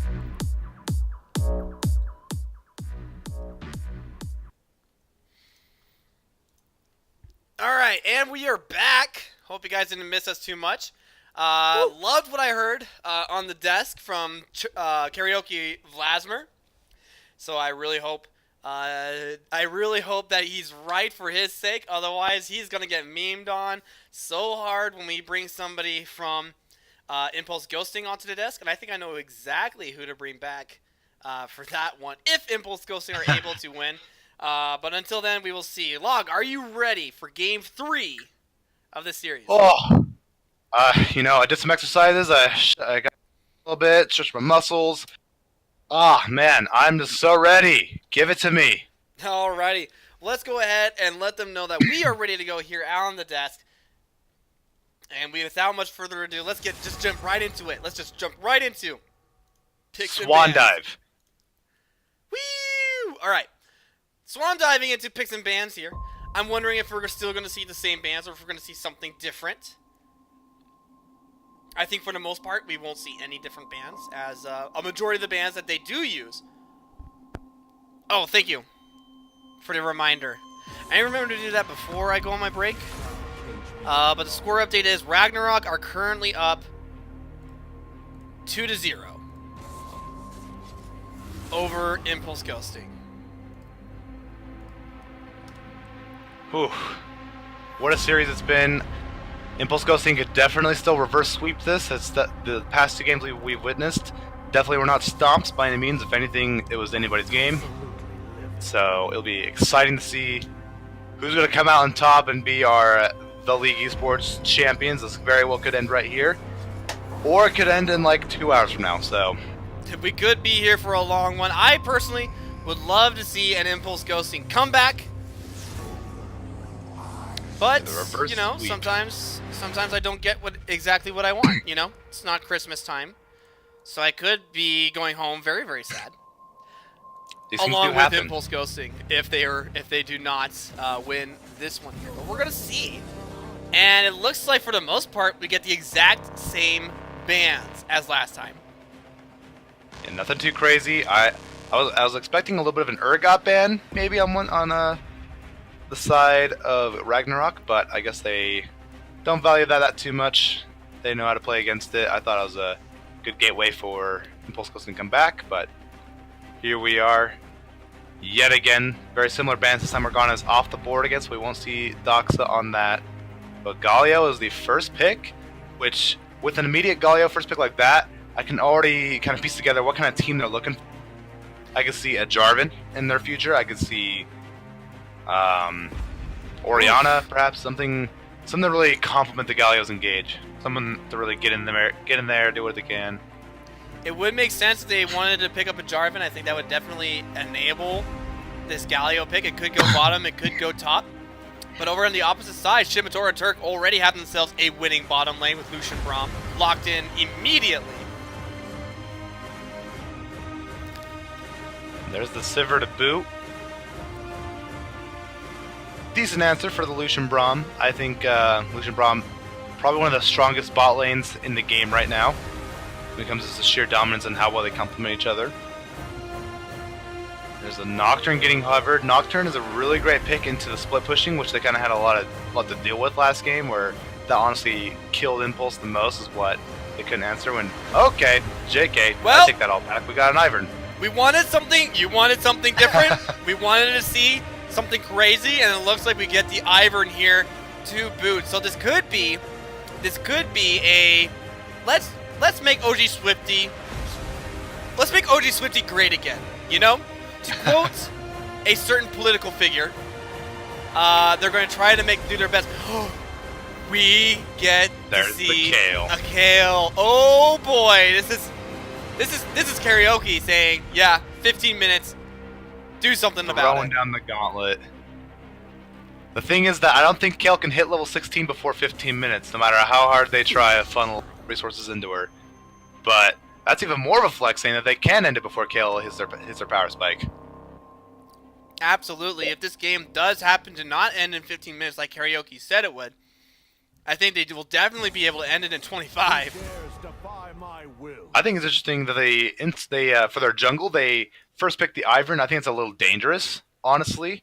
And also really interesting, which complements Galio really well. That must not be what they're planning. Of course, the Jarvan will only be able to go in the top lane now with the Ivern locked in. But the jungler is still... Ivern is very much an easy to counter jungler, in a sense. And so... And that Ragnarok still has their jungle open, unless they want to go jungle Kale or Lucian, which I highly doubt. So we could see Ivern maybe having a little bit of a tough time. Bluxy maybe getting bullied yet again. And there's the Kindred ban. They just banning themselves out at this point. You know, they don't want to deal with any. They don't want to risk it. Thinking that Kindred in the wrong hands, gluten-free panda hands, per se.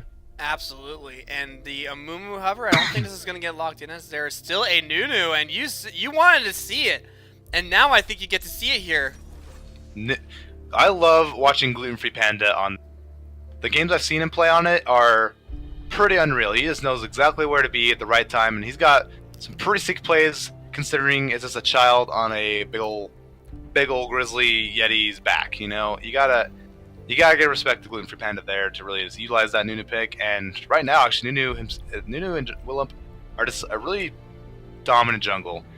Really, I'd say they're S tier at this point. Just like so well, they have a great clear. They've got a lot of damage, great ganks. Snowballs are so overpowered. So speaking of S tier, we do have the Jax lock in, which is probably the most direct counter to Kale.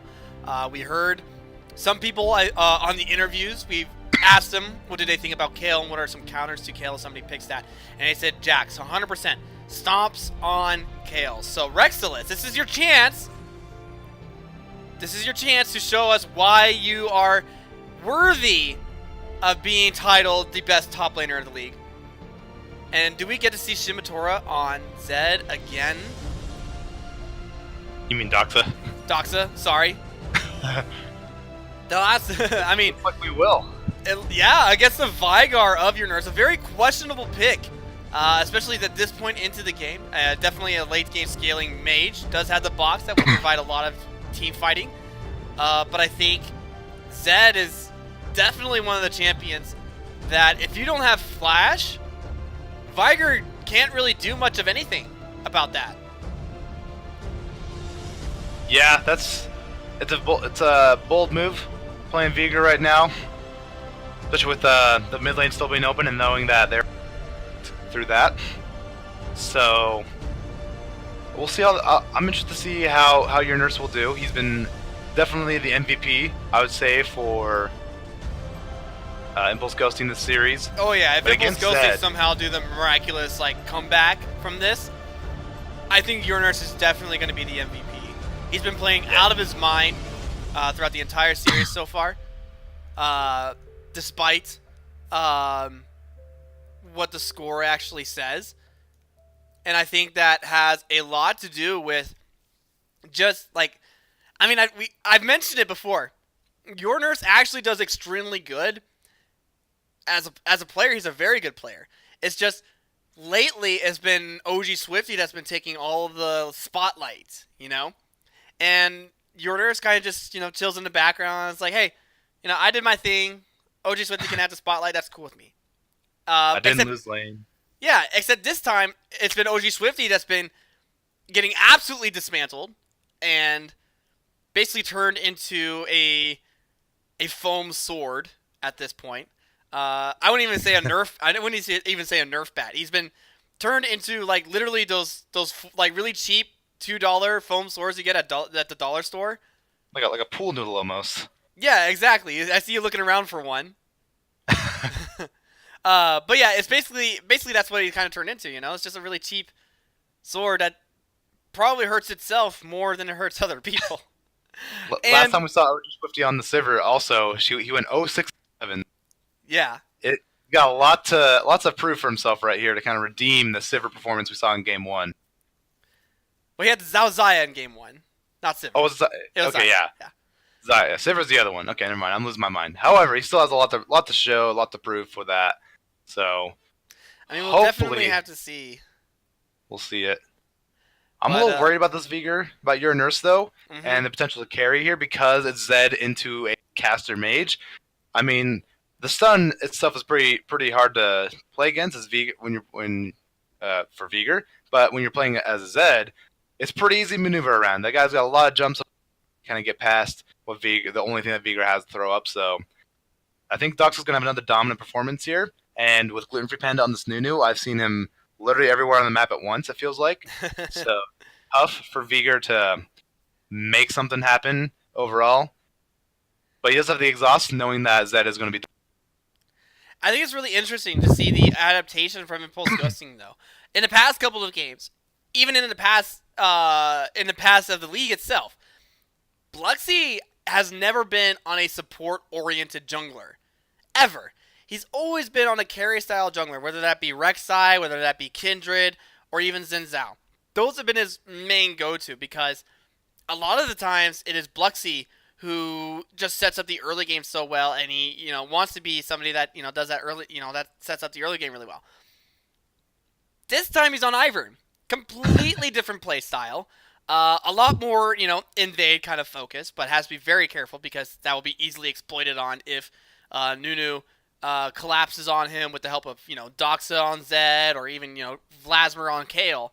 So it's easily exploited, but at the same time, towards the mid to late game, that Ivern shield and Daisy just becomes so annoying to deal with. On top of that, he also has the ability to instantly put somebody into stealth by just putting some grass on top of them and giving them the ability to kind of just reposition as well and make it difficult for the other team to finish that initial target that they were trying to go for. So it'll be very interesting for me personally to also see how Bluxy is going to adapt to the playstyle that, you kind of had to adapt to.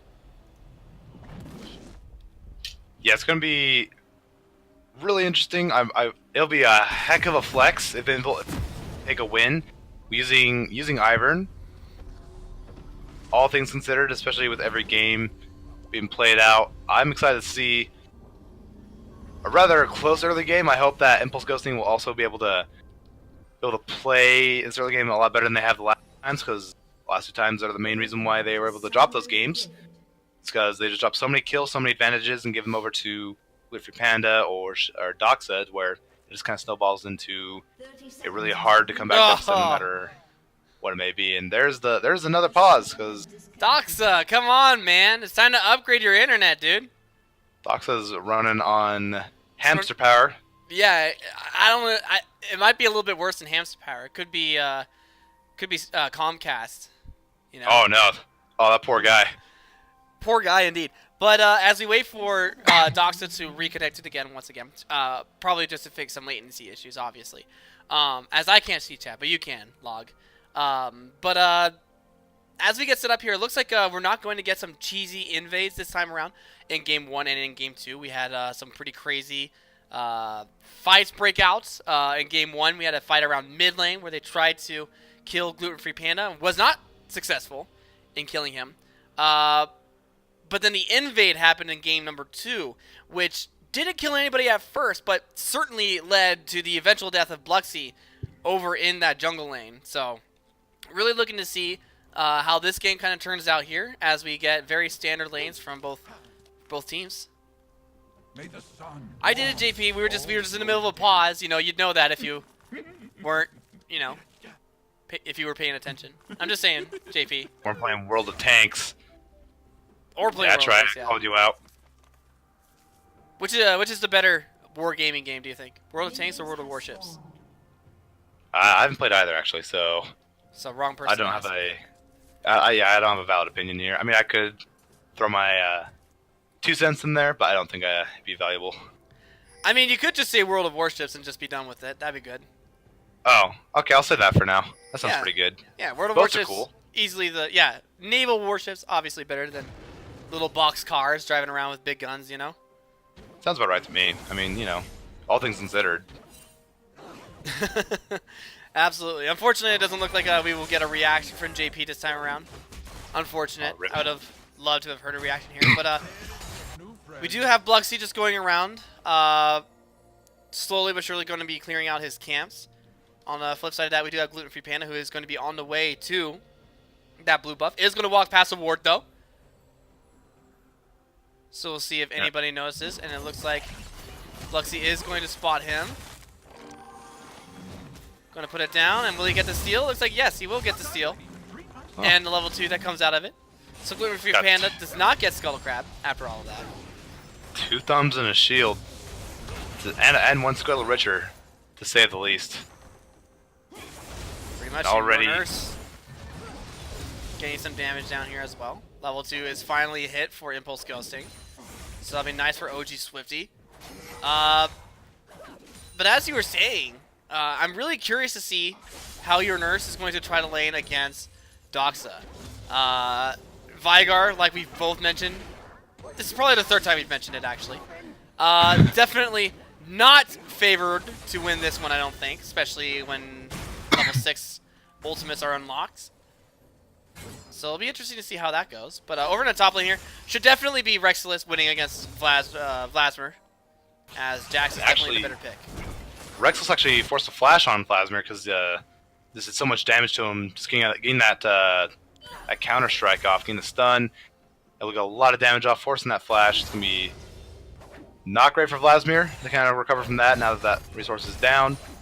It's a good eye for Ivern to kind of build a lead up for Jax, which is so crucial. Jax is just such a pain when he gets ahead. He's the solo queue god, as I like to refer to him, because he's just so powerful when he gets when he starts to pop off.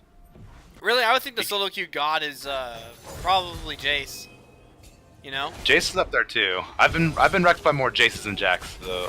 But Jace is definitely also someone you don't want to give any resources to because yeah, and that just like the disgusting damage, just kind of like that. Uh oh, speaking of, your Nurse is gonna have to flash out of the way there. Drops all of his summoners as Doxa definitely looked to abuse the fact that your Nurse was trying to back in the middle of lane, I believe. Yeah, you have to respect Zed as a mage. You just simply cannot like make casual mistakes like that where you honestly just kind of sit there and let him kind of walk up to you and do a lot of damage to you. That's like the worst case scenario. He didn't burn a single thing getting those summoners off. He just kind of existed. Used a Z, I think, and that was it. So Bluxy trying to do his best to keep the lane where it is. Meanwhile, Doxa is getting just some more free damage down onto Bluxy as well. Thankfully, they do. I believe they are relatively successful, actually, in keeping the lane where your nurse wants it. Doesn't quite hit the stun there either, as that will be Doxa just trying to go back to base. What I think is important to note here is this how different this early game has already gone. Because last 2 games we've seen Impulse Ghosting try and make a level 1 power play, try and be a little aggressive, but it just kind of gets absolutely thrown in their face because Ragnarok absolutely know how to play that level 1 jungle invade or just level 1 fights in general. So it's actually, they played it safe, kept it normal, and they're just trying to play as safe as possible because they know they can play well enough into the late game and catch people out. They know they can catch out Doxa, and they've done it before. They absolutely can do it again. So you gotta commend Impulse Ghosting from like eventually learning from their mistake of just getting caught out and dying early and ruining Bluxy's life. Now it's Bluxy finally pulling the lead over Gluten Free Panda as Ivern over Nunu, which is fun to see, you know. Absolutely, Rexla is going to try to take a fight onto Chosen Lasmer. Does not notice incoming. Oh, that will be first blood as well for Lasmer. Lasmer also going to stay alive, it looks like. As Rexless tries to flash out of the way, just a little bit too late as the last auto attack from Lasmer connects. And unfortunately for him, is losing now in this matchup. Yeah, and fortunately Nunu did not get the assist, but that kill did go over to Kale, which is great news for Vladimir. That means he's going to have a little bit more gold. He's got some Dark Seal stacks. He's going to do a lot of damage. He just hit level 6, so he has movement, and he's gotten his first like little Super Saiyan power buff. You know, it's going to be rather hard to deal with now for Rexilus. Both summoners are down for him. He has to use his teleport. But he's got Conqueror. I do believe that Jax is still a menace with that Conqueror, but here we go. Got engaged coming from Doxa. Oh, that's not good. Flashes a little. Ooh, but the shield comes in so clutch there, actually, from Bluxy. Flashes in just to get that. Great teamwork. They're keeping your nurse alive, but that's what we're talking about there. As soon as level 6 hit, Doxa immediately goes in onto your nurse. Your nurse forced to use all of his summoners in an effort to try and survive from that. Almost goes down if it wasn't for the shield from Bluxy keeping him alive. Yeah, well played overall. This Bluxy being in the right place at the right time. If you were there, clip that.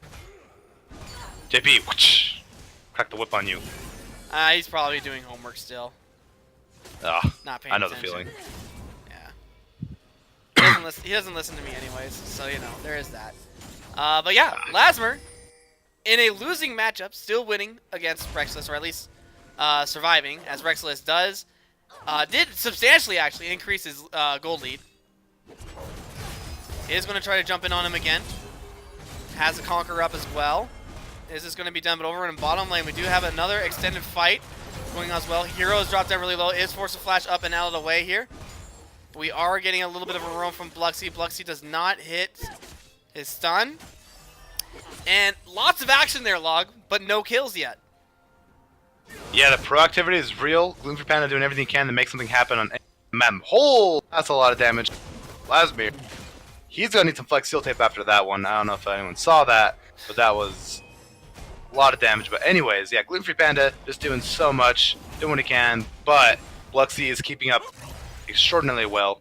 Just kind of stopping any tragedies from happening in the bot lane, stopping anything from happening in top, whatever it may be, and we got a dive coming in. Oh, yeah, there is a dive.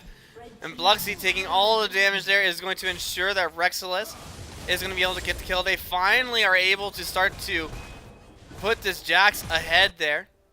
And Bluxy, his first real gank of the game, is successful. Yep, it was a good gank, but they do have to pay the price and lose that Cloud Drake for that. And there's a beautiful spell shield. Oh my gosh. But all of the damage there, they were just waiting for the right opportunity, and you can only block so much as Sivir with that spell shield. And unfortunately, that will be a kill given over to Shimotora.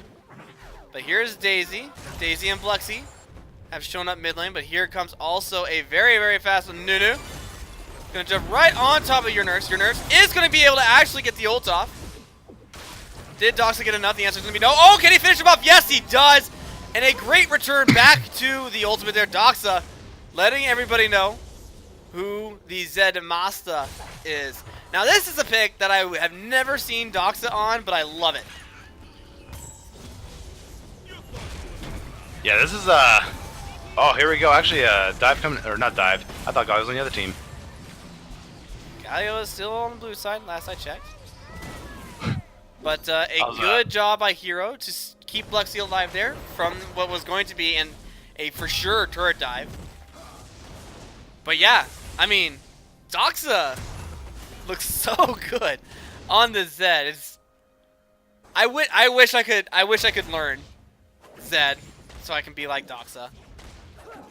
Yeah, Zed is really strong right now. He buffed a few patches ago, and definitely all the Zed mains have kind of come out from hiding finally. Free to play Zed and actually do well, and Doxa's absolutely abusing that with his very high mechanics, I would say. Not to throw some shade at your nurse, but definitely Zed does require a little bit more positioning and being careful with how you use your abilities. So I definitely mean, is easy. your nurse picked himself into a losing matchup. You know, he logged into Vigar, and Ragnarok were saving that counter pick for last. But if you lock in Vigar when they still have a mid laner up, that could be chosen, and you know, you have. I mean, that's not even the worst I think he could have picked, right? He could have picked Fizz if he wanted to. He could have picked Kali. Any assassin really makes makes these very, very sad for Vigar. But yeah, it's a losing matchup. I think we both know that your nurse picked himself right into it, and this is kind of what happens. Yeah, and he has to wait it out. He has to wait till he gets all the AP he needs, farm up, which is doing a pretty decent job at. He's trying to keep up with Doxa, and you know he's got a little bit of armor. He's got the stopwatch ready in case anything bad were to happen. And that was a great flash. A good flash from Doxa, but is he going to be going down here? The ultimate comes in, but that is a great. The Hexbringer actually kept him alive, and this is going to be a disastrous lane. In the mid lane there. Rexless is going to try to kill Karaoke. Flashes in, gets the kill, and will also survive as a couple of question mark pings drop down from Lasmir. But OG Swifty gets absolutely demolished by Shimitora on his favorite champion. Hate to see it, Log. Hate to see it. You really do at the end of the day. And what's even worse is that, like, that was just by himself. Turk wasn't even there, which you gotta give credit to Turk. He made that mid lane gank go so much better than it could have been. Showing up at time, kind of getting some more kill participation in for himself, putting in a lot of goal, putting in a lot of work, ensuring the fact that your nurse would fall, and he certainly did that. Good roams overall, and just by himself, Shimitora was able to take down OG Swifty. So this is, again, back into that corner that Impulse Ghosting seemed to find themselves in every first, like, 22 minutes of the game, which, it's tough, but again, they do have the Jax popping off. He was able to actually pick up a kill. Rexless able to outperform Vladimir there in a dive, just straight up 1v1, which Jax with the Trinity Force will do that to you. He's got his first item already and winning in farm. And a lot of tower plays to the boo. He's already got 3 off of that, looking to get the rest of them. And Bluxy also up top lane, maybe want to make something happen, but he's not gonna. He's gonna think about it. Gonna put a sticky note on that. Not thinking about it. The bottom lane really can't fight, but over in the mid lane, your nurse is going to go golden. The redemption goes down as well. Doesn't heal him if he's golden though. But that will be a dead Vigar again. And this is also going to be another 2 kills, 4 kills actually. Wait, no, just 2 kills. Sorry, I thought for some reason when the camera went bottom lane, I thought Shimitora was beating up on the bottom lane again, but. I thought that too, honestly. So you know. But honestly, like, I kind of gotta scratch my head a little bit at the Vigar pick here. It's really not working out for your nurse when, you know, he looked good on Xerath. Didn't want to pick it. But Doxa right now, I mean, you have to wonder if this was worth it. Doxa's gonna go in on OG Swifty. OG Swifty drops a little bit there, but there we go. That's some gold given over to OG Swifty. Finally, it's about time, dude. Get yourself some gold, man. I'm getting flashbacks of TSM during the season where the team might have been faltering here and there, but then you got old reliable Broken Blade on that Jax, just doing so much work. And this might be a very similar scenario where just kind of rely on the carry top laner, Rexless, with just doing so much on this Jax, being where he needs to be, just winning the lane how he should. It's going to be tough for them. They don't really have too much of a answer for Rexless other than just like 4-manning or 5-manning him, and you hate to see that. You hate to see that as well, but Shimitora is going to get jumped on here, but where is all the damage actually coming in from? That will be turret dropping down really low, but Hero's going to have to go golden as he uses his stopwatch there. Shimitora is just still alive there, the source of all this ire.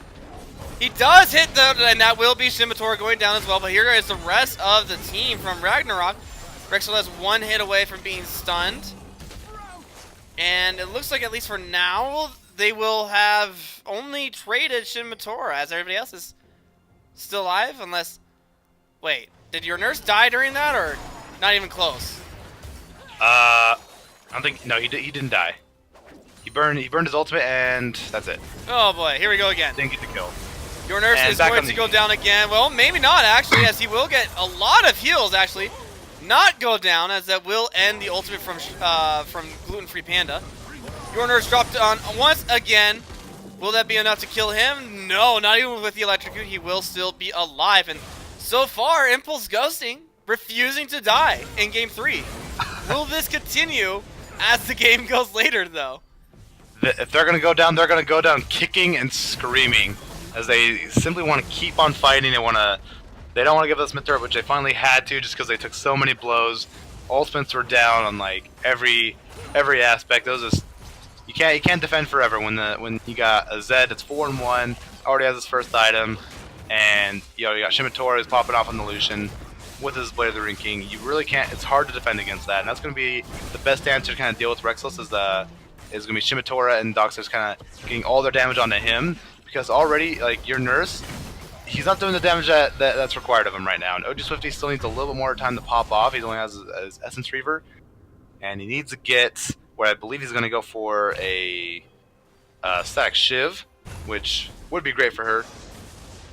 But 16 minutes in the game, 4-9 right now. It's looking very, very similar to the past two games where Ragnarok gets ahead, and almost for a minute you kind of saw in the mid lane a little bit of greediness coming in, which resulted in a few deaths coming in. Which, I mean, I'm okay for a repeat. If last game is a repeat of this game, maybe Impulse Ghosting will finally learn from that mistake and pull a win, which will be super exciting. But Ragnarok definitely don't want to take that sitting down. They're going to want to do what they can. They're trying to build as many leads as they can for themselves. Uh-oh. Speaking of, they do hit Shimitora. I don't think it's going to be very long for the world. He will use his flash to get himself out of the way there. Daisy, the first casualty of this team fight. Yes, I am counting Daisy. And they will jump onto Turk. Turk goes down. A flash from Bluxy. Is he going to be the next casualty? Herox is going to go down. Rexless is going to try and do what he can. But I think all by himself, yeah, Rexless is going to fall as well. And Shimitora looking super strong right now. But here is Doxa. Everybody forgot about Doxa. Well, I didn't forget about Doxa. He shows up into the team fight as well. And OG Swifty does get the kill onto Karaoke Vladimir, but this is very close to being an ace there, as that is a 4-for-2. And they have Rift Herald up. Yeah, the death timers are long. We got Harrow finally coming in, but there's 20 seconds on OG Shifty with another 10 on everyone else. They'll definitely get this first tower. Shelly will definitely get another charge on the next tower, though. Maybe. I might have spoken too soon, actually. They're going to back off. They don't want to risk it. They're actually not going to get that first tower. They're going to cut their losses. They know that they're respecting the damage that your nurse has.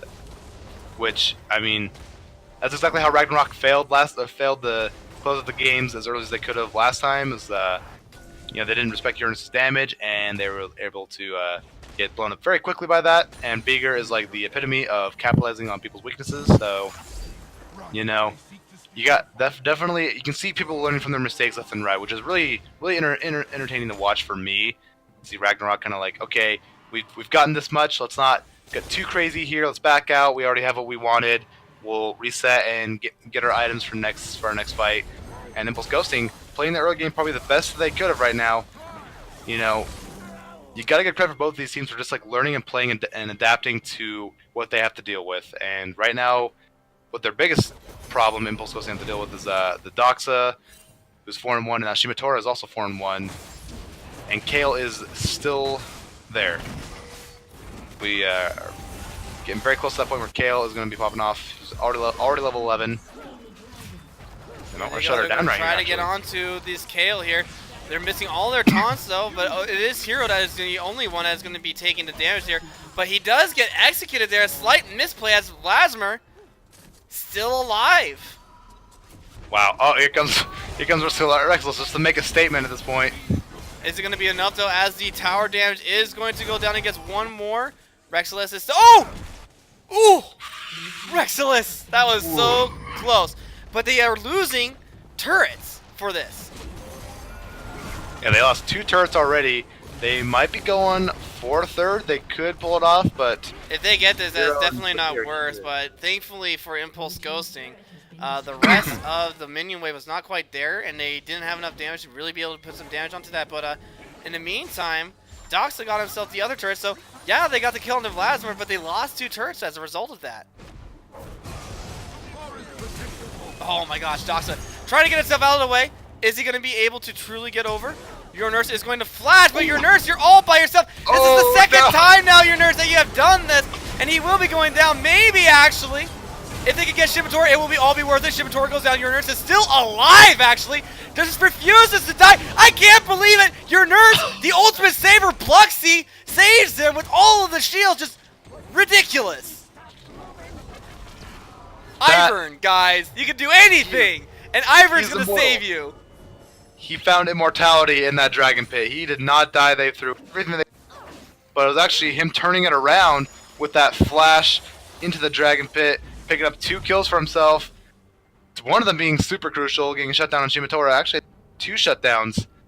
You got 150 gold for shutting down Shimitora and 300 gold for Gluten-Free Panda. That's not a good scenario. That's Your Nurse climbing his way back into the game, which is exactly how Impulse Ghosting stays in these games, is through Your Nurse's ability to catch people out and do a ton of damage while doing so. So, with that, Zonia's being finished off, he's now become that much harder to kill. Ivern is... He's Ivern, he will always be there to protect. He'll be doing everything he can to keep Your Nurse alive. OG50's popping off. This is actually looking not bad for Impulse Gaming. Or Impulse Ghosting, not gaming. Well, they are gaming, but, you know. But they are also ghosting. So I can't remember what the exact origin of their name is, but I believe sometimes, like, they were playing in like another tournament or something like that, and one of the teams accused them of ghosting or something. So now their name is Impulse Ghosting because yeah, just to keep the meme alive, I guess. But you're right, Impulse Ghosting, they do seem to at least have a much stronger late game composition than they did last time around, I think. Sivir, a lot easier to get her damage off than Caitlyn. Yes, Caitlyn has the range, but Sivir has the ricochets. And when those ricochets, you know, start to crit, that's going to hurt. Oh yeah, she's already got that Phantom Dancer. She's getting a BF Sword, which I can only guess will turn Infinity Edge here pretty soon. And when she gets that, you know, Oji is going to be popping off officially, and Shimitori's going to have to... He's got to be very careful, but Your Nurse also has to be this very same as... Here he goes again. Your Nurse, is he going to be able to survive this time? The answer is going to be no. And OG Swifty is going to get jumped on again by Doxa. He's going to try his best to kite. Has to flash out of the way there. And that will be both Hero going down, but that is OG Swifty going down there as well. And like a light bulb, they flip the switch, and Impulse Ghosting loses 3 members there. That's, you know, that's tough, because now this Baron can't really be contested. Bluxy can't get in there. This is Ivern we're talking about. Some dash heavy, you know, jump in, make a miraculous play. Ivern, that's not his play style, and because of that, this will be an easy pickup Baron for Ragnarok. Everything they can need is right here. They got pretty much everyone they needed for a team fight. Your Nurse and OG Swifty with Rexless is kind of not really there to make anything happen, so they will gladly take those fights. They definitely take those, and they will. And the lead just continues to grow. Ragnarok once again 16-9 with a lot of gold at their disposal. 44K I think we keep to 37. jinxing Impulse Ghosting. You know, every time that we say, oh, they might do it, they're getting really close, this could be it. The caster curse. I just feel so bad, you know? It's a gift and a curse, you know. We dictate how these games go, honestly. It's not up to the players. It's up to the casters. All right. Yeah, But that being 100% now. said, Ragnarok just look really, really strong right now. They do jump onto Gluten Free Panda. They do end up actually killing him. That's going to be pretty good for them, actually, and they do end up killing him. Your nurse is still fighting Shinmatora over there in the back line there. OG Swifty does jump onto Doxa. Can Doxa use his fancy footwork? Shinmatora is still alive, does have to use his stopwatch, though, and will eventually die from Rexless, burning all of his summoners in that fight.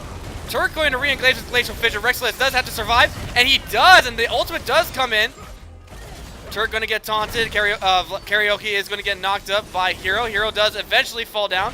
Rexless trying to do what he can. The counter-strike hits absolutely nobody, and now Impulse Ghosting, they're in a very cautious predicament here, as they have to be very, very careful. But it looks like Lasmer and Turk are just going to push this mid wave just a little bit and threaten this tower. It falls onto Doxa to try and stop the back timings. And it looks like he will be successful, but he's going to pay the ultimate price for it with his life.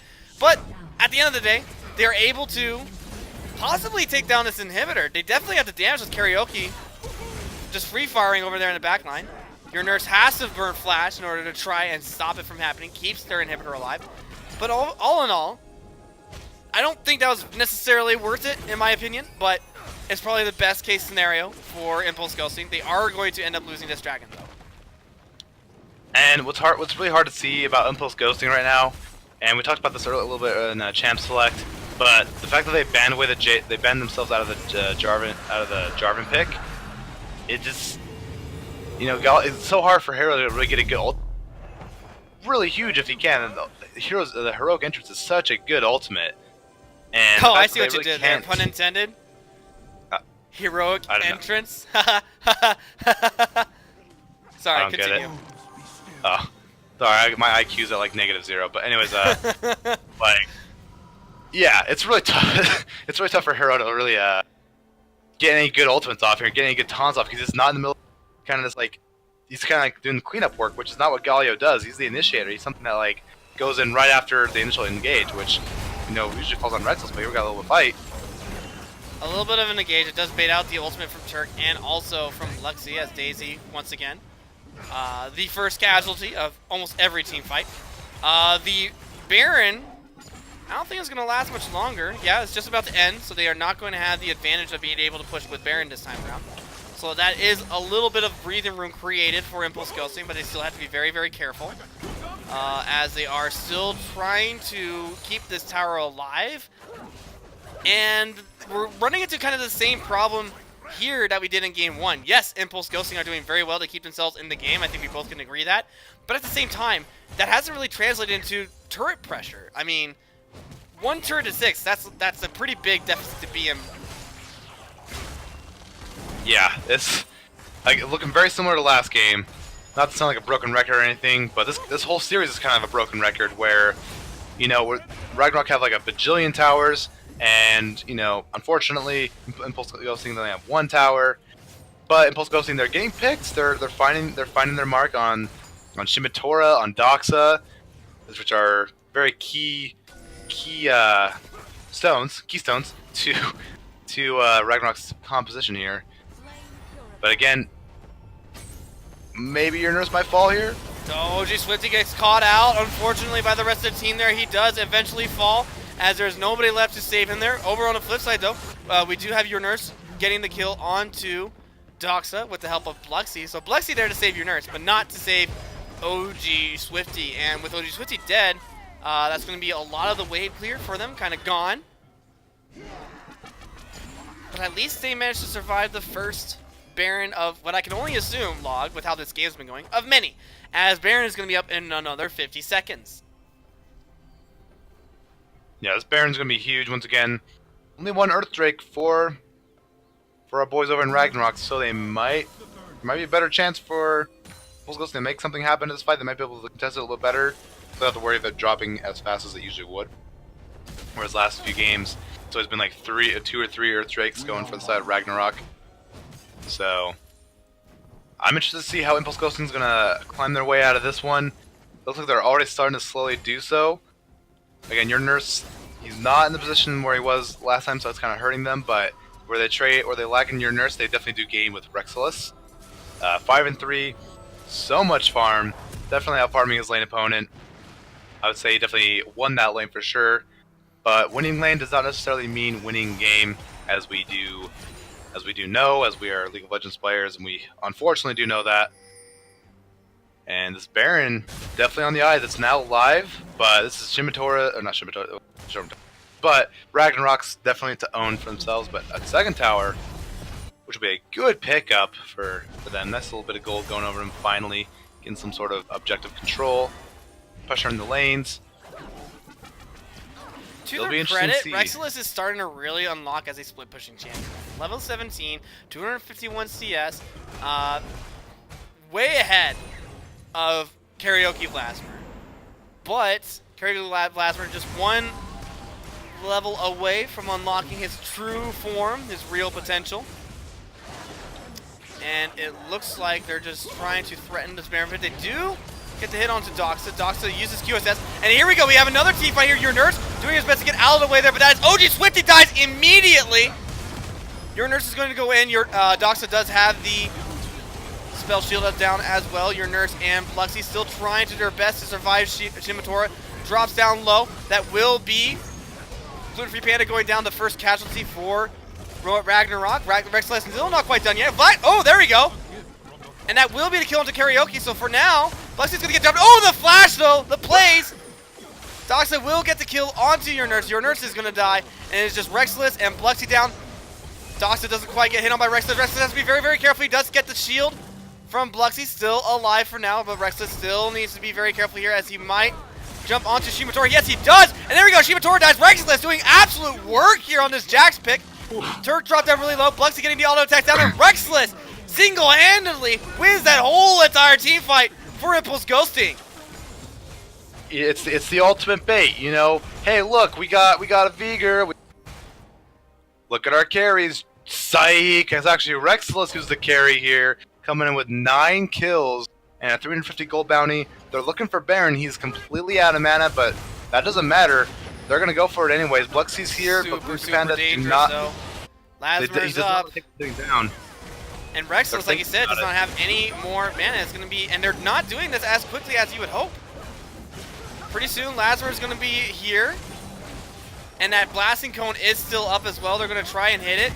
They do hit it, and there is the taunt, and it all goes down. Can it get it? Yes! Gluten Free Panda gets the steal with the consume. The smite was still up for Pluxy, but the consume damage is just too much. Oh, that's horrible news. How many members actually got it? Shimitora got it. Actually, everybody got it. Everybody was alive. Everyone spawned in at the greatest time. Now Your Nurse is gonna fall. Oh dear. Oh! But he kills Turk. The 1-for-1's complete. Wow. Okay, so that was pretty great by Gluten Free Panda. He played that well. He cost him his life, but well worth it. Using that consume, using a smite. I think he used a smite there. It's still up. I think he might have a second charge on it. Either way, I think he that got was just the Baron. I want to say that was like almost pure consume damage. Pure consume. You gotta respect that. Same thing with like a Cho'Gath Devour, Nunu Devour, or Nunu Consume. It's so much damage coming on the monsters, and sure enough, Pluxy did not land that smite, and they're paying for it now. Everyone was alive. That's tough. That was like Impulse Ghosting's like moment to really turn this game around and make it look really convincing that they're going to pull off a win here. But they're back to square one with giving Ragnarok just a little bit too much, and didn't respect the Nunu, didn't respect the fact that the bomb plant was over there, did not take precautionary methods, and they're paying the price. But Rexilus, he's got his Guardian's Angel now. He's now 4 items strong. Spear Shojin, this guy is near unkillable. I don't think Baron buff would be enough to take him out. But Kale has hit level 16. He's popping off, but there's only 3 items for him. So it's really hard to really call it at this point who really win the game. I guess objectively wise and gold wise, give it to Ragnarok because they have all the dragons, they have a lot more towers. But when it comes right down to the fight, and when it comes to what some of the mini map looks like right now, it's, you know, Impulse Ghosting, they still have a real shot in this game. It's only down by 5 kills. Absolutely. I mean, it's so close. Well, I wouldn't say so close. It's relatively close. There's definitely a chance for Impulse Ghosting to win this, but they are down once again by a substantial amount of objectives. I mean, the objective control is just not quite in their favor, as the next dragon, we just saw it there for a moment, is also going to be the Elder Dragon as well, so they have to be very careful, because if they lose this next team fight, that is certainly going to be Elder Dragon in contention here. Gluten Free Panda is going to bait the entire team here. They're not focusing any of the... Oh, Karaoke Lasmer just takes a huge chunk of damage, as Rexless is just going to go ham on everybody, and that will be Lasmer, the first casualty to go down. Doxo is over in the back lane, trying to do it again. The Rexless is absolutely destroying everybody. He is still alive, is going to be able to collapse onto Shimitor. Is it going to be enough? Is Shimitor going to be able to survive? And it looks like the answer is going to be, for now, yes. But he is the last member with Baron buff. He cannot die. Oh, the Naruto hits! Rexless doesn't really care, wants to kill Gluten Free Panda. Gluten Free Panda does die, and it's just Shimitora is all that is left. And you have to wonder, where is Impulse Ghosting going to go next? 4-0 there, that fight. They didn't get anything. Ragnarok could not get a single kill on anybody. It wasn't even close, honestly. Rexless, he got dropped, but it was only his GA. He said, this guy's unkillable. He's doing so much damage, he's healing for a ton. He got to the back line so easily. Nothing could stop him, and honestly, none of these champions that Ragnarok has drafted out really have an answer to stop his Jax. Galio would have been great, but guess what? Galio's on the other team. You can't taunt Jax. You can only use the concussive blows. You can only use Braum, everything that Braum has, but Braum falls extraordinarily quick to this Jax. The Shimitor is soon to follow, and it kind of led to the fact that you can't kill this guy now. You gotta make sure he's out of the picture first, or fight when he is not there. Otherwise, you will lose this fight. There is no chance, because now it's at the point where Impulse Ghosting, they've gotten all their carries in a position where they can kind of survive on their own. Where Galio is great at peeling off Zed. He's been able to peel off Gale, doing what he can. This is really good for Impulse Ghosting. This is best case scenario where Jack's popping off. He's now 13-3, 300 CS. He's not stopping here. He is build, might I add. He can't go any higher other than just get more kills, there's more gold, and more glory at this point for his reasserting himself as one of the best top laners in this league. Absolutely, definitely. 13-3 and 8. The highest kill participant of the team there, participated in all but 4 kills, actually. And they are now going to threaten contesting Baron. And what are Ragnarok going to be able to do about it? Well, the answer, that was a lot quicker than I thought, is going to be nothing. Daisy, the sacrificial lamb, going to die once again. But she's on a relatively short cooldown. She'll be back again, guys. Don't worry. However, we see Doxa doing exactly what Zed needs to do. At this point in the game, Zed needs to start split pushing here. Might actually be able to get a tower, an inhibitor for this, as the rest of the team are still fighting. Gluten Free Panda drop down really, really low. But Rexless, once again, going into the backline there, does not get the stun onto Shimitora. Shimitora is still alive there. Rexless has to be very, very careful as to dodge out of the way there. But if they're not careful, Doxa might actually be able to end the game here. And the teleports are coming in. Lasmer is going to join him. And this is going to be the absolute saddest way to lose. They might actually be able to win the game. I don't believe it. The backdoor works. Doxa is able to do it. And with Karaoke Lasmer there, it is 3-0. That is game over. And Ragnarok win the whole thing. Major oof. Oh, okay. So sad. You hate to see it end like that, but oh my gosh. Doxa just to see that. It really be like that though. You know, you can't. I mean, it was looking great for Impulse Ghosting. They were winning the fight. They're like, wow, this is super great. We're pushing him back. We got the inhibitor. Where's Zed? Where is this guy? Oh, he's pushing our base. Let's back. We can't back. They still want to fight us because they're stopping our backs. Oh, here comes the teleport. It's all over. Like, it was honestly really well played by Doxa. He knew that fighting this team head on 5v5 is totally pointless. There's so much peel coming in from Hero and from the Vigor stun and from Bluxy. That's just it's impossible for Zed to really make any major play happen from this point on. It's at that point, and obviously he can't kill Rexless, so it'd be useless. So, like you said, you got to put him in the side lane, let him push, and this is the best case scenario for a split pusher where they're so distracted with fighting that they're not even bothering backing. He's just gonna take the base, and he's already fed. He's got like 4 items on him. I think, yeah, 4 to 5 items, just about there. He's got 11, he's 11 and 5. He's doing so much damage to these towers. Yet Doxa just did it. He did the unthinkable. The backdoor works. The backdoor Zed play works in their favor.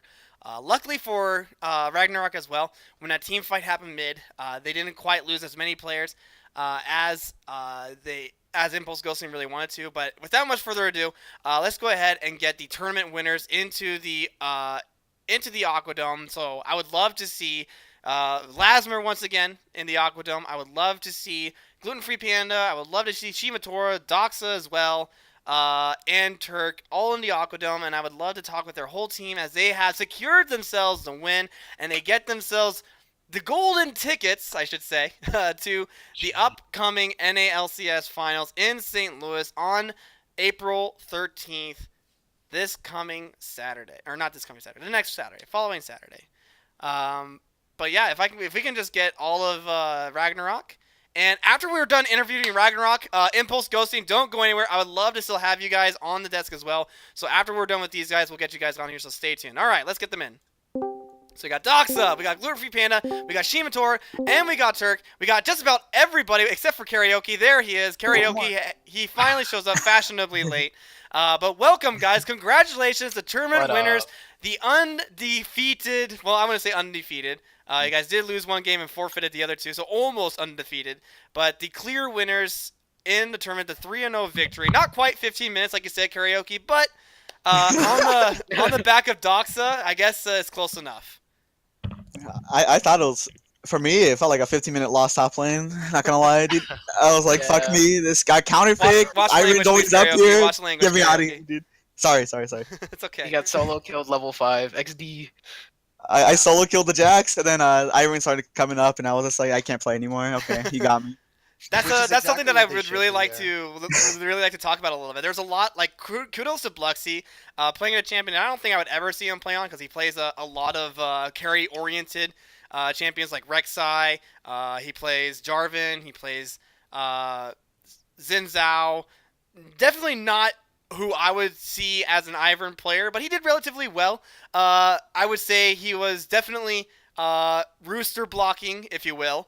A lot of the kills that Doxa was very close to getting onto the Veigar.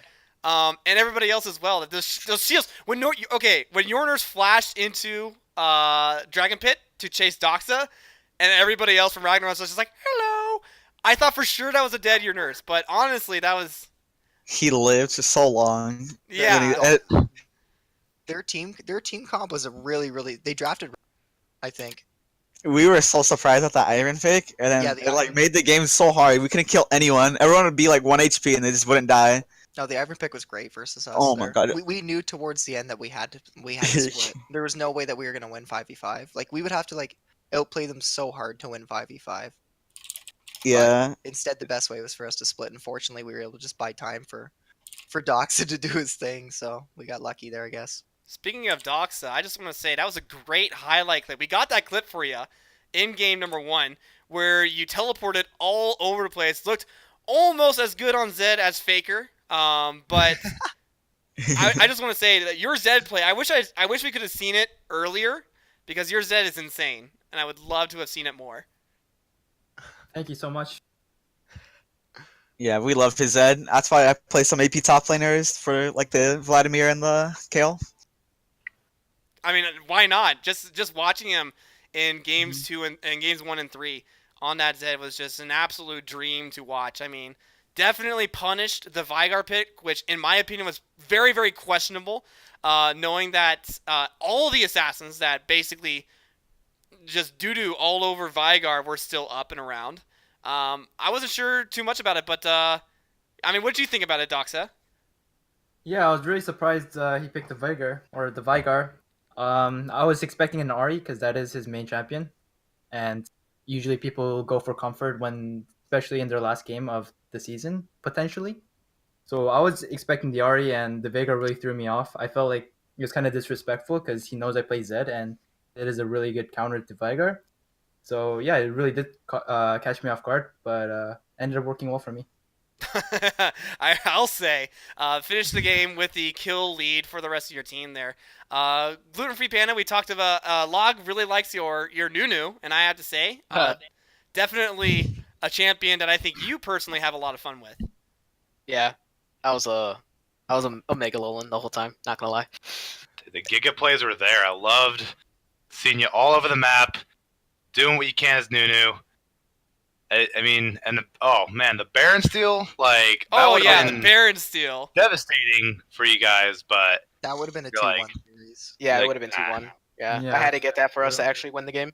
We have to ask, was it because when we were looking back at it, was it just a Consume that stole it? No, it was Consume Smite. Okay, I so you did stole Smite, it at like okay. 1600. Dang. Because it almost looked like you just used Consume, and I was just like, if that was Consume damage, that's insane. But yeah, that's how it looks like when you can consume Smite. So like so you could Smite as you're biting. So it looks like I'm consuming it, but I can consume Smite. It's just a really good play and definitely brought you guys back almost from the brink, for sure. Yeah, it was a crazy game. Karaoke, unfortunately for you, kind of got pushed in. You know, your poop got pushed back into your booty hole. trying to keep it PG, but also throwing memes out. But yeah, it looked like Rexless was definitely poised to make you eat your own words, I guess, as the phrasing goes. Yeah, I talked a lot of crap before this game, and then I ended up picking Kale, which is not a win at 15 champion, and then he counterpicked me at Jax, which is very hard lane, by the way. As you can tell, I had to like flash level 3 or something. Mm-hmm. He just like destroys me, and then yeah, he played really well on the champion and beat me up, dude. And last but not least, the very quiet bottom lane here. Usually, you guys are the ones that typically pop off with Karaoke Machine. You know, it's a 50. No offense, Karaoke, we love you, but it's usually a 50-50. Sometimes you win really well, and sometimes you just kind of lose, but still scale into the late game. I.e., the Roman game, the Roman Legion game before they massively changed up their roster and had to unfortunately back out of the tournament, where you were you put Vladimir into Urgot, and things didn't go so well there either. But man, Hecarim though was definitely something that should be banned all the time when you're involved. But over in the bottom lane, Shima and Turk, how did you guys feel that the overall series went for you guys? Was it just a lovely stroll in the park where you guys just kind of looked at the scenery, or was it difficult, or what was it like for you guys? You want to go ahead first, Shima? Yeah, I hard griefed game 2. That was not the best game, but I hard griefed second game. I think throughout the series, I think it was I think we had priority pretty much down bot lane the whole time. I think we just felt like we kind of controlled a lot of the pace of the game. So the early game wasn't where we struggled. It was actually like towards the mid to late game. But early on in terms of that, no, we felt like we had the pressure, and whenever we needed to roam, generally I felt like we were there first. Whether it's from Panda supporting us bot side, which Panda spent quite a bit of time making sure that we could get ahead. Mm-hmm. But yeah, other than that, I would say it was pretty good game. I'll just say that. Absolutely. I mean, definitely, we notice a lot that Gluten Free Panda usually spends a lot of time in bottom lane. So perhaps maybe next season, teams will look to try and be prepared for the Gluten Panda Shima and Turk lane at 5 minutes. So we'll see what happens there. But I can't wait to see what happens next season. But in the meantime, though, you guys have some trip planning to do. Yep. Getting ready for the summer finals in St. Louis. Should be a very exciting time. Definitely feel free to leave some pictures for us here at Discord. We would love to see your guys' adventure at St. Louis. And hopefully you guys have a really good time there. But for now, I just want to say thank you guys so much for coming on. And a great series. The score doesn't really talk about how close the actual series was. I think Game 2 and 3 could have gone either way. But you guys definitely came out of the victors. Karaoke Machine, you can now say without any shadow of a doubt that you are the best top laner in our league, at least. And we'll see if Rexilis will try and take that away from you coming up in the Summer League if Impulse Ghosting decide to come back for round 2. He can try, but I doubt it'll work. So. Oh my. Ooh. I love it. I love the hype, you guys. It's great. All right, but without much further ado, thank you guys so much for coming on, and we're going to make way for the not quite losers. They finished second place. Just the first. Oh, what was it? I guess. No, that's still first place losers. Never mind. The second place team will have Impulse Ghosting come up next here. So if you guys don't mind clearing space here on the desk, we would appreciate it. But thank you guys so much for coming on. Thank you.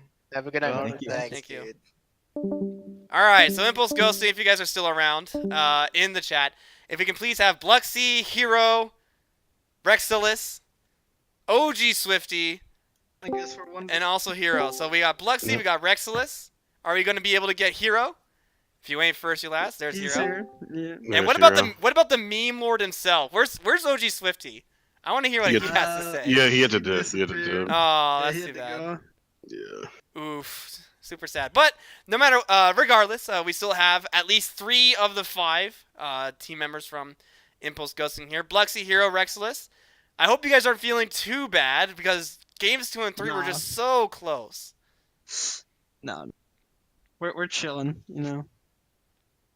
It was definitely. I mean, the second game was like, okay, they threw, but like we had a chance, and then like the last game was like, it felt like a legitimate, like we could have actually like won this in our own hands, and we didn't like need a throw. Just I don't know. I think the Ivern pick was pretty it's pretty interesting because it like kind of kept everyone from dying like last second. I could actually just like sense the tilt from them, not like literally.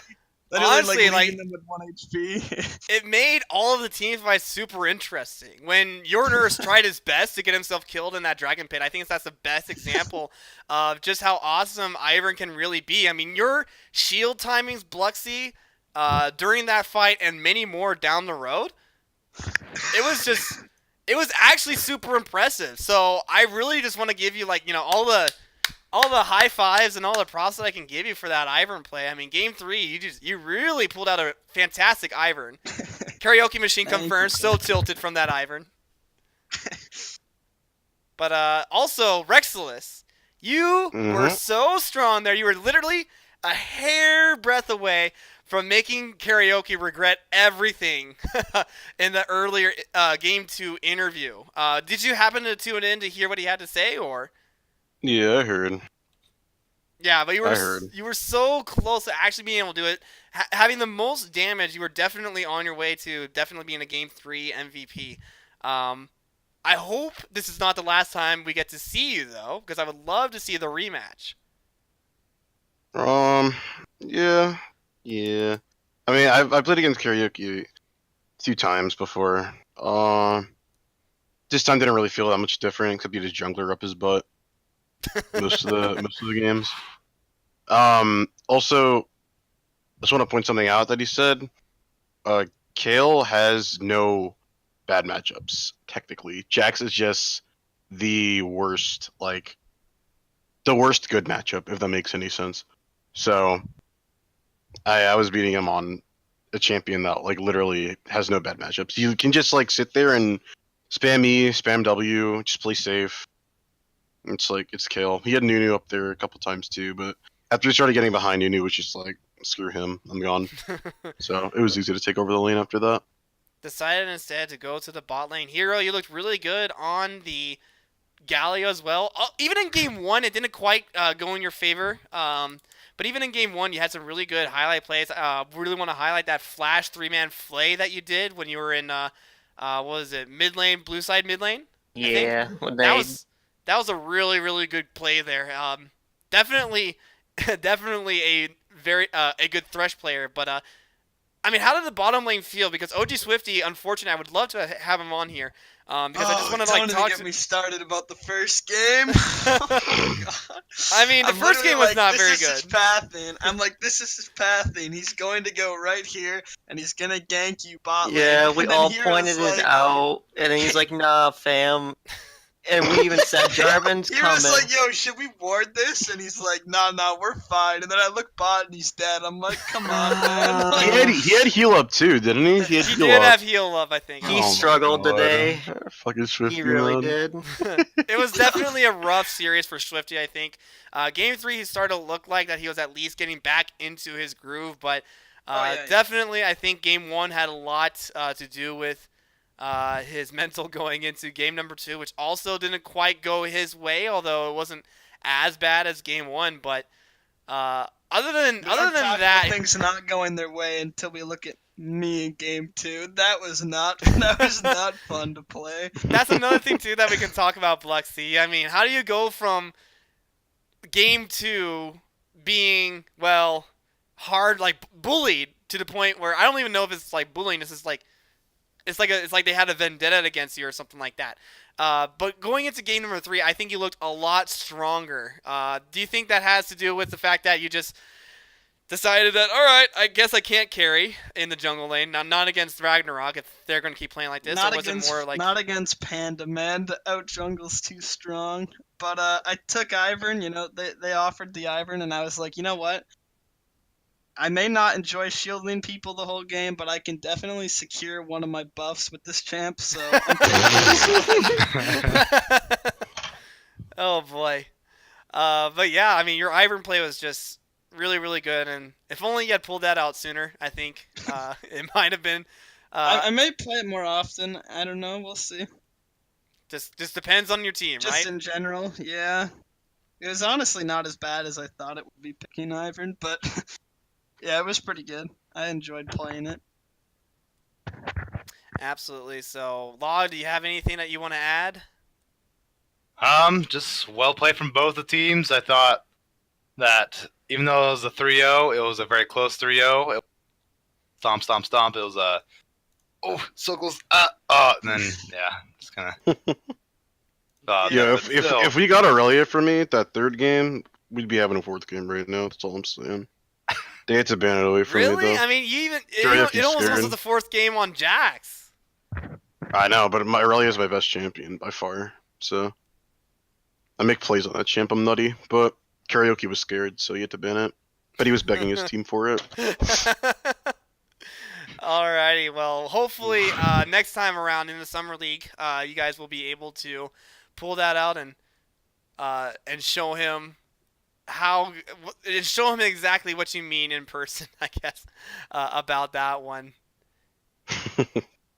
Irelia and Hecarim are your first. He was shaking in his boots.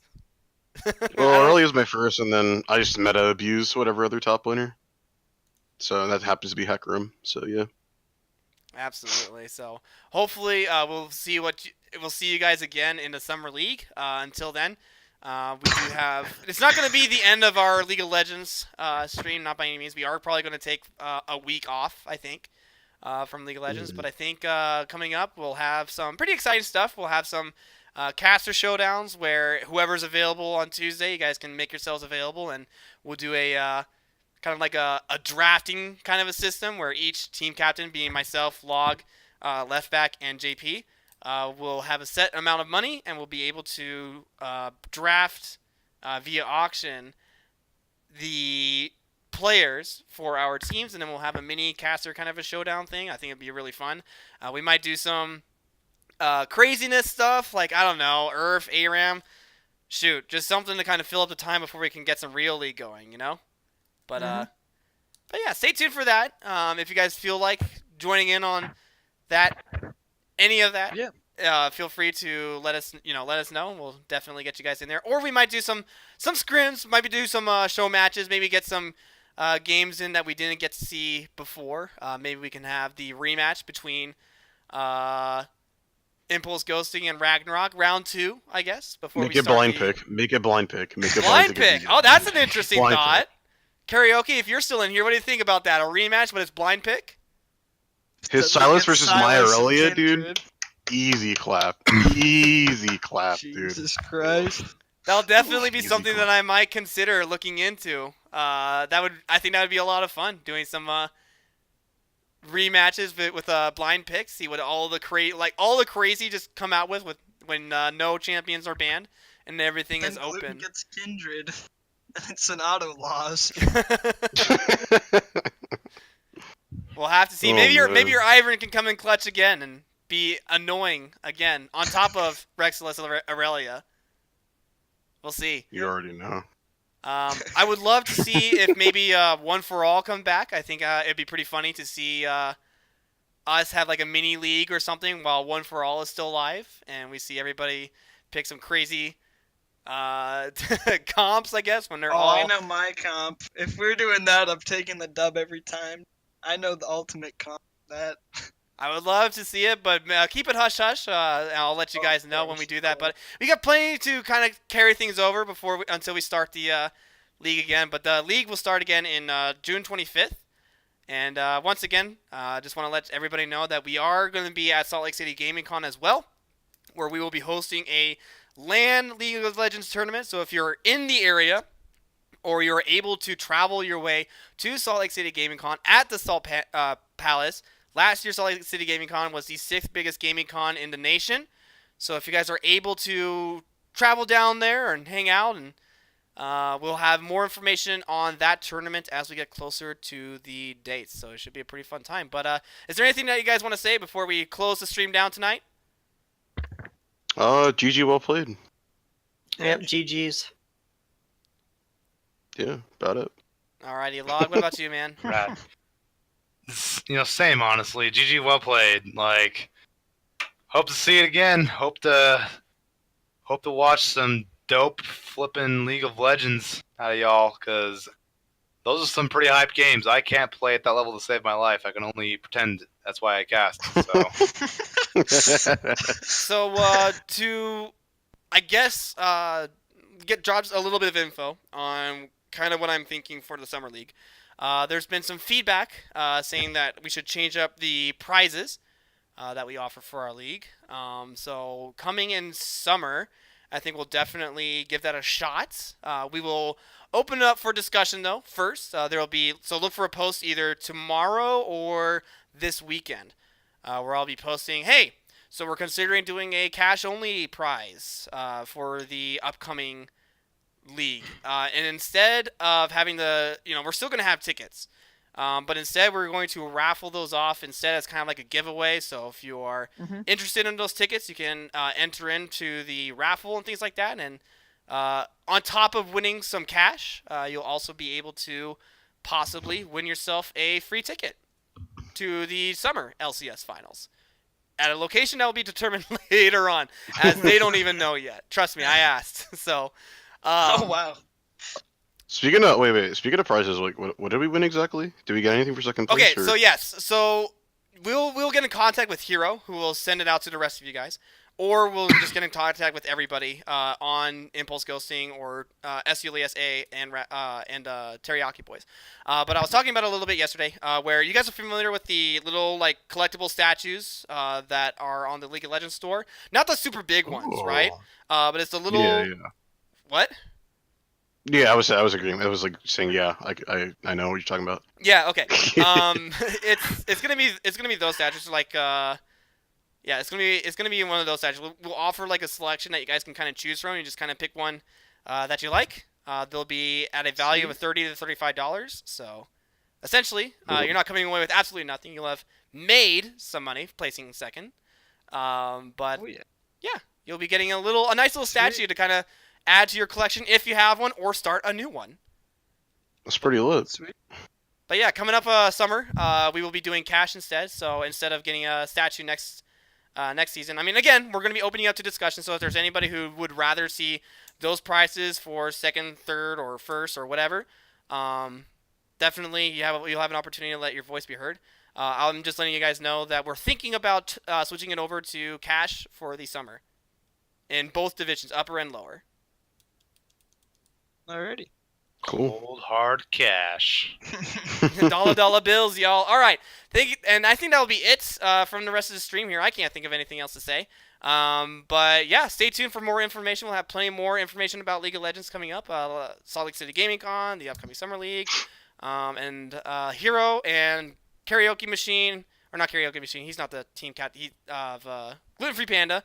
And everybody else that participated in the tournament, the top 4 teams, you guys will be getting something really cool, and we'll be reaching out to you guys and letting you know what exactly those are. I believe the statues are for second place. We wanted the KDA snapback hats, but I think those are still out of stock, at least last I checked. So we're going to be looking at something else that was of equal or slightly greater value. I think they're like $25, $30 or something like that. So we'll be looking at something else if those are still unavailable. And then the third place is going to be... Oh, we lost Rexless, so let me get him back in here. Then the third place prize is going to be... What did I say it was? Third was hats. Was third You hats? said.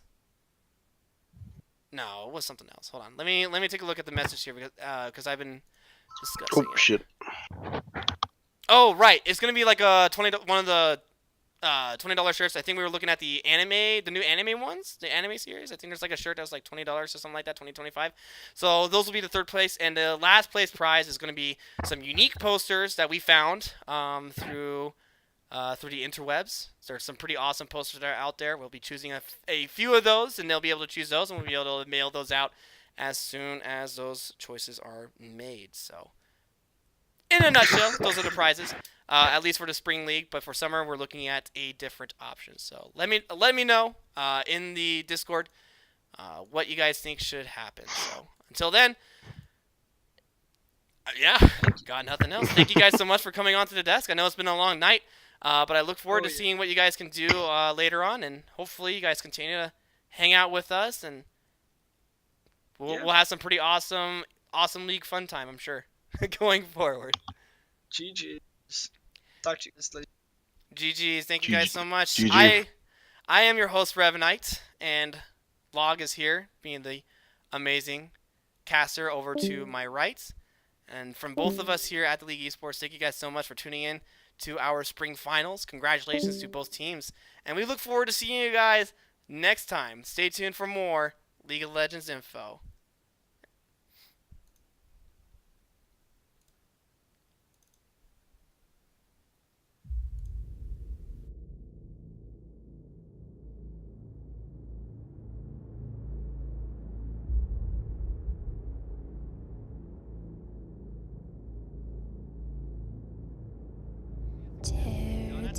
Take a look at the gold difference here. He has about a 600 gold difference against Nora. That is In this league that can most definitely capitalize on the weaknesses that Ragnarok have. Certain teams I'm thinking about are both Southern Utah teams, SULES A and B. Personally, out of those two, I might have to give it to the B team as of right now. Could be potentially up, but I also think that we could see a very standard tournament, but it's going to be very exciting no matter what. And I cannot wait to see what happens next. I'm very excited. As captain of Clipsbury, my personal expectations for the team is I believe that we can definitely make quarterfinals, but at the same time we're obviously going to be fighting. I guess my expectations is just to have fun. I mean, that was really the big goal of our whole team anyway this entire season, was just, have fun. So frankly, all the other teams other than Ragnarok and us are pretty irrelevant, and I expect to see them in the finals. And everyone screaming when the lights go out. Mars and Salty's platoon are left out in the open, so now Theomars is trying to go in and get those Qs. Oh, he got him! Ultimate. Salty's going in with the Q, he gets Rudolph on 3 people, but SaneXZ getting an ultimate off on Theomars. Next stage is not going to be enough. Yes, it will. Transmite goes down, but look at the low health bar. So Scarvina is going to possibly go down. Jarlax takes him down. The flash coming in from Lapis. Might be enough to take out Transplant, but he does have 2 empowered abilities if he is able to hit him.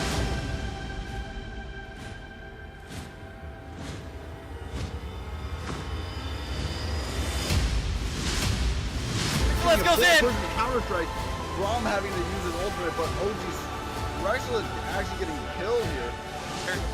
If you're in one of those, you're ranked to not get reset. They jump right onto Crash Cart, and Theomars immediately bursts him as he just gets C-locked. It just goes down at well. And this is the sheer team fighting power of Vape.io. Vodka hits the hook onto Joey Fan. Looks like they're going to hit the go button right here. They're going to forget Dragon. Vodka goes down. Physics goes down in the back line there.